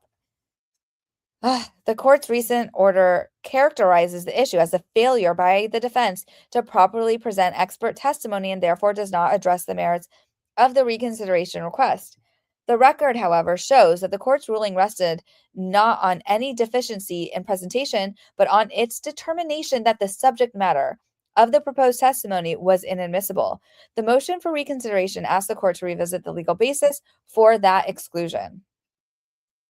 The court indicated it would consider additional information and would again consider the expert's testimony after hearing trial testimony. After having first learned of the state's precise objection at the pretrial hearing and hearing the court's comments at the hearing, the defendant filed the motion for reconsideration to provide the court with additional authority to address the court's comments, concerns, and to ensure a complete. Okay, I want to make sure my mic was on. Ensure a complete and clear record on the issue. Prior to the pretrial hearing, there was no explanation of the specific basis for the state's objection to the expert testimony or indication of what the court ultimately stated was its basis for exclusion. Yeah, she really didn't. The motion for reconsideration provided the court with additional legal authority addressing the objections raised at pretrial, and the court stated concerns about relevance, potential juror confusion, and common knowledge to ensure a complete and clear record and proper determination on the issue. They really did. We read the whole thing. It was like 9 pages, and there was like 2 whole pages of what the expert could say, and then they had a whole footnote of also what she could say or not say. The defendant asks only that the court evaluate those authorities and clarify its prior ruling, either by finding Ms. Landau's testimony admissible or by reversing the issue for trial.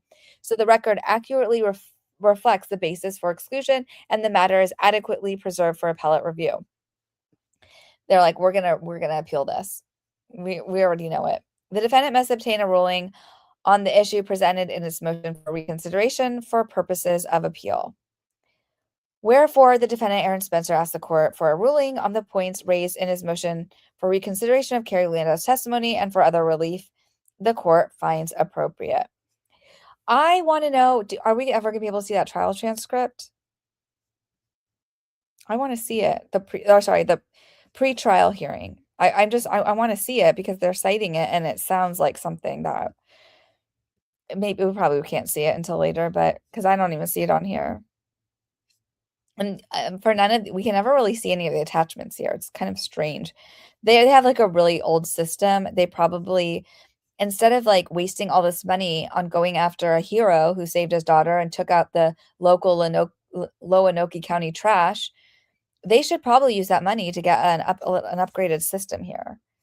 Because like there's no way to even see attachments or anything. Yeah, I don't see.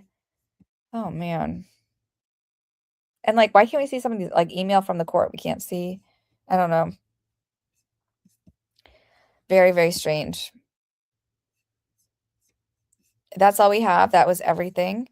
But there is a delay, so there could have been other things. I don't know. But we're gonna end with a body cam footage to go out. That's supposed to be funny, and I trust it's funny because it's from our local mod, and And one of the most, I think, has some of the best humor that I know is Christina. So we're going to end with that. I just want to see if there's anything else that you guys say. This is an awful injustice. I know. It makes my blood boil to think BL's false claims get more out of a judge than this clear-cut case. Wow, I didn't even like put it together like that, but that's really brilliant. That's so true when you look at it. When you look at what she's doing, and then this poor 13-year-old, I mean, her and her family. It's one thing I always say, I'm just like, when there's, child SA, yeah, there's always, obviously the victim, but I really truly believe that the family is a victim too, especially the parents. Because it's like the instinct is to like protect your child, and like when something like this happens, like it just breaks everyone. You hate throwing the crate off. What did I do was I thrown off? I didn't see it. What'd you say? I didn't see what you said. Oh yeah, there was one more correction to yesterday's stream. Doris Day was not the mom. I put it in the timestamp. She's not the mom of whoever that Goonies guy was. Aston. I was even saying his name wrong. Something Aston. It was someone else. And I put it in the chat. Okay, so we're gonna end. You're scared I might lose it at court. No, I know. Don't worry. You won't. You won't, because you are gonna take the notes. We're gonna have to figure out a way to like get in touch so that either you can like come on the stream to give us updates, because I don't know if this is gonna be live streamed, but you being there, just there's like these different groups of people that are like court watchers, specifically to like address things like this, where like it's not being streamed and there's injustices, and we want to hold the courts accountable. We want to let them know you can try to prevent as much public access as you want. But at the end of the day, our courts are public. The public is allowed to walk in there, even if they try to make it so hard for us. And they want to say, limit the amount of seating on a high profile case and make people sleep outside and make people hire, line sitters or whatever they have to do. Like, we are still going to get in there, and you're going to be held accountable because we're going to take notes. And there's always the transcript too, but still. You'll give me my info. Okay, cool. Yeah, because and we'll just email or whatever, or call or whatever you feel like you want to do. If you want to like come on the stream, if you want to just give me the notes, whatever you feel comfortable with. But like, look at this. Team Truth is out there, boots on the ground. You're like CJ. CJ would be so proud of you right now. I need to figure out where she is. See if she'll come around on this case. Yeah, Sean Astin, that's who it was. Yeah, exactly. His mom is not Doris Day. It was someone else. But anyways, we're gonna end on what we have one more thing, and we're ending on it. It is this body cam. Christina, hopefully it makes us laugh. And thank you all for being here. Thanks for liking the stream. Thanks for sticking around. Thanks for your comments. I love all of you. Thanks to my mods, Christina and Khaleesi. You guys are the best. I love you so much. And here we go. We are gonna watch this. Follow the red light. I'm following. Ready? Right to the red, and center and left. 8. 9. What are you gonna do? Throw me in jail? We're going to jail. All right, everybody, we got another video for you. This one comes from Bodycam Watch, and it's officers amazingly keep a straight face during this arrest. I've seen a lot of funny calls for service where you just can't believe what you're seeing. And let's check this one out. I haven't seen a traffic stop on a vehicle that had been speeding. It would soon be apparent that the driver was extremely intoxicated. Be South Dakota, South Dakota, be pulling to Purchase Crossing. Send me another unit, please. Hi. Hey, how are you? Turn the car off. Yeah, absolutely. Stop digging around. Put your hands up. So just so you know, like I've talked about this before, when somebody rolls down the window and they lean to grab the registration, we lean in for a couple of reasons. One, we want to smell what's inside the car, whether we smell marijuana, alcohol. Number two, we want to be able to see what they're reaching for to make sure that they're not reaching for anything that might hurt us. On the steering wheel. Where are you coming from tonight? Englewood Beach. Englewood Beach. Do you know the speed limit coming off Englewood Beach? 35. 35. How fast do you think you were coming over the bridge? I would assume 40? 55 on a radar. Christina Like I said- had a radar. And then I had to punch it to catch up to you here because you gunned it. Sure. Give me your license, your registration, your proof of insurance. Okay. So I just moved here 4 months ago. 4 months ago? Where from? Wisconsin. Wisconsin? I know, bold, right? Cool, man. So I didn't get my license registered yet. How long you been here? About 5.5 months. Okay. Well, I'll tell you what. I'm not going to give you a hard time over that. But technically, in the state of Florida, you have 30 days to get it. Yeah. Right, where Yes, is sir. this I appreciate it. thing? Yeah. So we'll work with you. Okay. So here's my license. Christina, you said I should fast forward it. How long is it? Oh, it's 25 minutes. The Florida. Oh, so you do it. Florida. That's going to go in the report to show the level of intoxication. Remember, I asked you to turn it off. Yeah. All right, we're coming right back here. Okay. boy. No, you're good. Come right back here. I'm not worried about your speed. Okay. Yep. Speed. Yes, sir. You can get a warning for the speed. That's Yes, not sir. a big deal. Okay. How much have you had to drink tonight?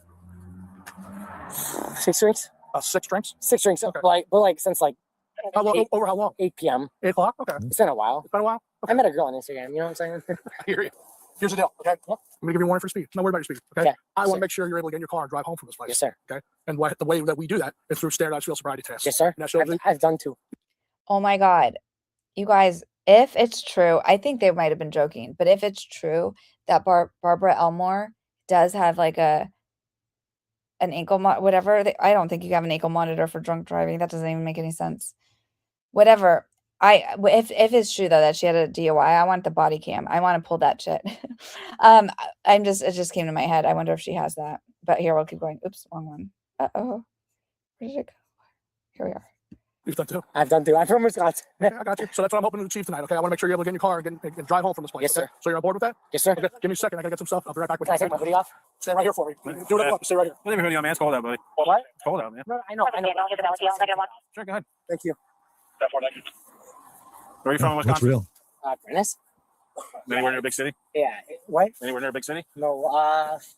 Hands out of pockets. Highlander? Christina, you want me to put the original video? Is that what you're saying?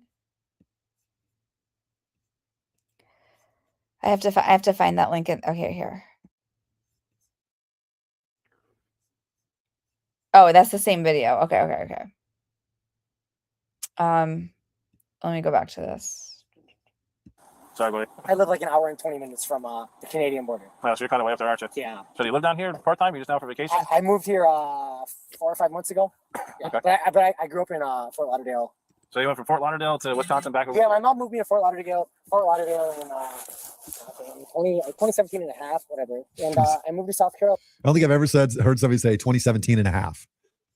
Carolina in 2016, and I hated it, so I moved back to Wisconsin and moved back here like 2015. No, I'm sorry, like 3.5 months ago, so like 2017, whatever. And a half. I got you. Get it. Go ahead and relax for a minute. Stay with your hands out of attention. We're not at ease. Couple questions. Yeah, we're at a couple questions for you before I Yes, say sir. anything. Okay. Are you sick or injured right now? My what? Are you sick or injured right now? No, sir. All right. If you will, come out here for me. We're gonna stand right here in the center. Okay. You face me. For this first one, we're gonna stand feet together, arms down our side. Just relax. We're not rigid. We're not at attention. Right? At my hips, right? Yeah. Just right here. Just kind of stand like that. You're doing just fine. Okay. Can you see? Whoop, What was that? somebody dropped the box or closed the door or something. You okay? Checks out. Yeah, I got you. I heard it too. I heard it. AAC. Do me a favor. Yeah, just like that, arms down your side. Can you see the red tip of my finger right here? Yes, sir, I The can. red tip of my finger right here? Yes, sir, I can. You're gonna follow with your eyes and your eyes only, okay? It's gonna start going back or side to side, but it's gonna follow with our eyes. Yes, Do you sir. understand? Yes, sir. Do you have any questions? No, sir. HGN, horizontal gaze nystagmus. Right. You see how it started moving? We're gonna follow it. We're gonna follow with our eyes and our eyes only, okay? Yes, sir. Center. Right. You see how it's moving? Yes, sir, I am. Follow with your Right. eyes. Center. Right. See how it's moving left and left? I'm listening, sir. Right. Do you understand? Center. Down. Do you understand the instructions? Yes, sir. Why? When it moves side to side, you're gonna follow with your eyes without moving your head. Do you understand? You want me to follow with my eyes? Yes, sir. Without moving your head. Yes, sir. So when it goes back and forth, Left to follow- right. I'll follow with my eyes, not my head. Yes, sir. Okay. Following. Right. Okay. Down. You look straight at me. Is there a reason why you're doing that? Do you not want to participate in this? I looked straight at you. You're looking straight at me. With I a did palm. not. I followed the You did not. incorrect. You did. After you yelled at me, I followed it to the right. I mean, yeah. I didn't say. So okay, we're gonna start again. So, first of all, you'll put down that he can't follow instructions, that he's can't follow the pen with his eyes. He's swaying back and forth, side to side. You put all that in the report as well. You're not supposed to call out. He's like center, right, up, down, right, center. Okay. Follow Feet me. together, arm down our side. Yes, you see sir. the red tip of my pen? Yeah, yes, sir. It's gonna start moving left and right. We're just gonna follow. Now with that I your eyes. mentioned it, it's probably going to left first, but then it's going to go to the right. I'm going to follow it. With your eyes. Yes, sir. You're gonna move your eyes. You want my hands back here? Whatever's more comfortable for you. Just Yes, relax, sir. relax. Yes, sir. Down to your side. Okay. I'm There you relaxed. go. Yes, We're sir. gonna follow with our eyes and our eyes only. Okay. Yes, sir. I see the light to my left. I'm gonna follow the red to my right. Yes, sir. Red center, red left, red back to the center, red white left, red to the left. See how we're still moving our head? I want you to Yes. keep still and follow through. Yes, sir. I'm following my don't know how they get eyes, this straight no face. head. Right, red to the left. See how it stayed to the left? I want you to keep following it without moving your eyes. My eyes are still to the right. I think you meant right, but okay. So they're still to the right. See how it moved? We want to keep following the red. Do you want me to follow the red light? I'm following. Ready? Right to the red and center and left. I still see the red and the white to the left. And we're going back, center, and to the right, red. White is still to the left, red to the right. Red to the fucking middle, red to the left with the white. So find the white or the red, red. I've done nystagmus, HGN hundreds of times. I've never had somebody. I've never seen what is this test? I've never even seen this, like a drunk test. Like, don't you walk in a line or something? I've never heard them have colors. Rathel says she loves this body cam. Okay, we'll keep going. I've never seen that. Do it like this. To the left, red is going towards the right, to the far right, but he stopped mid. Red is back to the white. Red is going towards the left, to the white, but not 100%. I'm still looking with the eyes. Red is middle. Red is middle. Red is going towards the white, towards the white. We're not following with our eyes anymore, sir. We're gonna move on. Okay. What the fuck do you mean we're not following to the right? What am I? Following with my fucking balls? No, buddy. No, pay attention to him. Yes, sir. For this next one, see you got that line right here. Yes, sir. Okay, by the way, he failed that miserably. And I can't even see his eyes. But what you look for when you come out here, you're watching it, and your eyes will bounce when you're really intoxicated. And then they also, when they track, they don't, like a windshield wiper is smooth. It skips along. They're looking for that too. And then he couldn't follow instructions. And he was narrating the whole thing. I mean, very funny. I'm already liking this kid. Okay, it's called a walk and turn. Or at least think he's funny. Your shoes, I see you wearing moccasins. I mean, they're not the best, but If you'd like to take them off, the red ahead. Okay, it's up to you. It's a nice clean parking lot. I don't see any rocks. I don't see any glass. I don't see anything that'd be a hazard. So if you'd like to take them off, the red ahead. Man, that's tough. Okay. So would you rather do it with your moccasins? Shit. I think I'll do without. You take them off right in. I want to make sure you're comfortable with this. Yeah, I think I'll do without. Okay. All right. So this is our line. We're gonna use this. Okay. When I instruct you to begin, we're gonna keep our arms on our side too. We're not gonna be not airplane. Okay. So when I instruct you to begin, you take 9 heel to toe steps along that line. You take 9 heel to toe steps back in the direction you came from. When you're ready, go ahead. 1, 2, 3, 4, 5, 6, 7. That was like a little jig there. Oh boy. 9, Oh boy. 10, 11. Can I tell your officer? As I instructed. 1, So if they don't touch heel to toe, that's a thing. He can't stay 5, on the line. He can't keep his balance. He 6. did too many steps. Are you done? Not yet.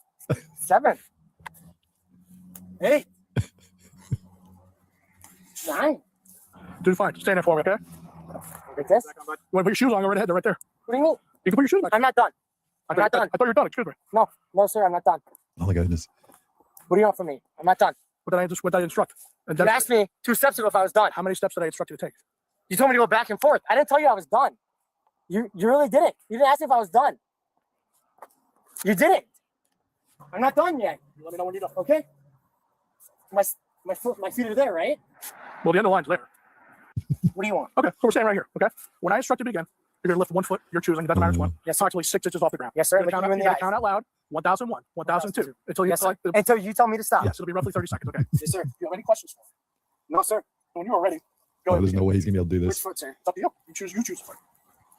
Oh boy. 1000, 1001, 1000, 1002, He's 1000, not even doing it right. 1000, Straight out our leg and pour it out towards the horizon like I showed. 1005, 1006, 1007.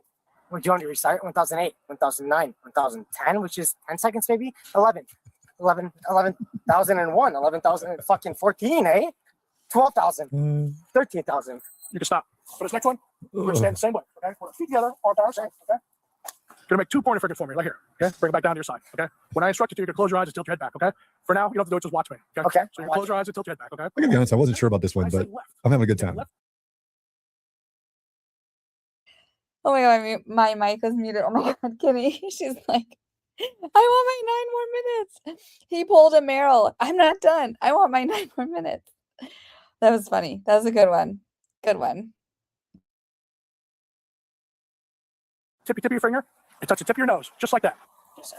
when I say left, left finger, left nose. When I say right, you take the right tip of your finger, touch the tip of your nose, just like that. Okay. Right, left, yep. Now, when Yes, I say tip of your finger and the tip of your nose, I mean the very tip of your finger, not the head, not the side, not the nail, nothing like that. Yes, sir. Tip to tip, just like that. Okay. Yes, sir. Do you understand? Yes, sir. You have any questions for me? No, sir. Okay. So when you are ready, go ahead and close your eyes and tilt your head back. Okay. Just like that. Okay. Oh man, Left nose. Left arm, left nose. left nose. I know you had a left and a right nose. You put your hand out. Each time when I call the instructions, just bring your hand down. I'm not going to tell you. Okay. Yes, sir. Right. Right. Right arm, right nose. And he didn't put it down. Bring So your he's hand not down. following Yes, sir. instructions. Down. Bottom Left. right. Left. Left. Left arm, left nose. My left nose. You can bring your hand down. Yes, sir. Down. Oh my gosh. Both arms are down. Right. Right arm right here. Up. Itchy. On my nose. You can bring your hand down. Yes. Right arm going down. Both arms are down. Right. Right arm going up. Right here. Itchy again. I've never seen anybody Right, narrate the right whole thing. finger on my nose. You bring your hand down. Yes, sir. And left. Left. Right here on my nose. Not letting go until you tell me to. That wasn't the instruction. I told you to bring your hand down each time. Sir. Bring your hand down. Left. Down. So you have about 6 drinks tonight? A little less Less? actually. Okay. You feel comfortable? Like you're able to operate an motor vehicle? Yes, sir. No problems. I'm not more than a half a mile from home. Right now, you feel comfortable enough to get cars. Yes, sir. More than comfortable. Yes, sir. Okay, we got one more to do. Okay, for this Yes, one, we're sir. stand just like that. We're bring our hands to the center of our back. Hands behind your back. Where do you want me to face? There you go. Put your hands together. Yes, sir. You'll be placed on the rest of that for DUI. Don't be so aggressive. Appreciate your cooperation. You're doing just fine. Really? I'm arrested? Yeah, you gotta be Really? Yeah, for real. Yep. It's a good one too. It is a good one. You have entirely too much tonight. Really? Yeah, dangerous. Okay. What do you have in your car that needs to go to the jail? You have a phone and a wallet? Yeah, I got a phone in the wallet. Okay. Yeah. Is there anything else you want in there to go with you? No. Okay. We'll Can I, grab, we'll grab for can you. I help you through my We'll car? grab what she's in there. Okay. Well, we're gonna go to the car. We're gonna go around back. Can I help you guys through my car? No, we're gonna go through it for you. Do you have anything in there that we What need do to you know mean? about? Why are you gonna go through my car? No, don't start. Hey, hey, Stand up. Stand up on your feet. no, listen, I got Do not do that. I haven't watched it, but I'm guessing at some point he's going to say, I just want to go home. Stand up, be a gentleman. We're No. going to that car right hey, here. listen, I reserve. Hey, stop. Hey, Walk. hey, can I Walk. hey, You're gonna catch what your the listening charge. fuck, Do bro? not do that again. Hey, can I regret? Planted your foot in the car and you ran into me. Bro, Not do I that. love them. That's your free. Guys, I love You police. have anything on you, say that. No, nothing. Yep. I just, I love police. hey, listen, Your car's gonna get towed and we're gonna inventory Have a purchase. seat. listen. Okay, can I talk to you guys for 10 Yeah, I'll minutes? talk to you. Yeah, he'll talk Not to you. even Take a seat. 5 minutes. Listen, holy back in the car. fuck, these are serious. Slide backwards. Guys, listen, Okay. What do you want to talk about? All right, we'll get some goals. serious? Hey, What do you want to talk about? I'm talking to you too. You're talking to me. No, I'm in charge. for here. real. I'm in charge. I backed the blue. Okay, I appreciate really that. do. That doesn't mean you can drink and drive. No, that's absolute. Why would you back the fuck away from me? Is that because you Look, I don't want to be a buzzkill on a very funny video up to this point, but I lost kids, my 22-year-old Okay. son. Well, we don't want you to be a buzzkill, but we know this could have ended bad, but it it was funny, and that is very, just a reminder, yeah, to everyone. This day and age, I don't understand why anyone is driving drunk like that. You could just take cars, whatever, but dude, that guy was so funny. He was like calling it like it was a sports match. Left nose, right nose, up, down, red to the middle. And then he's like, I love the cops.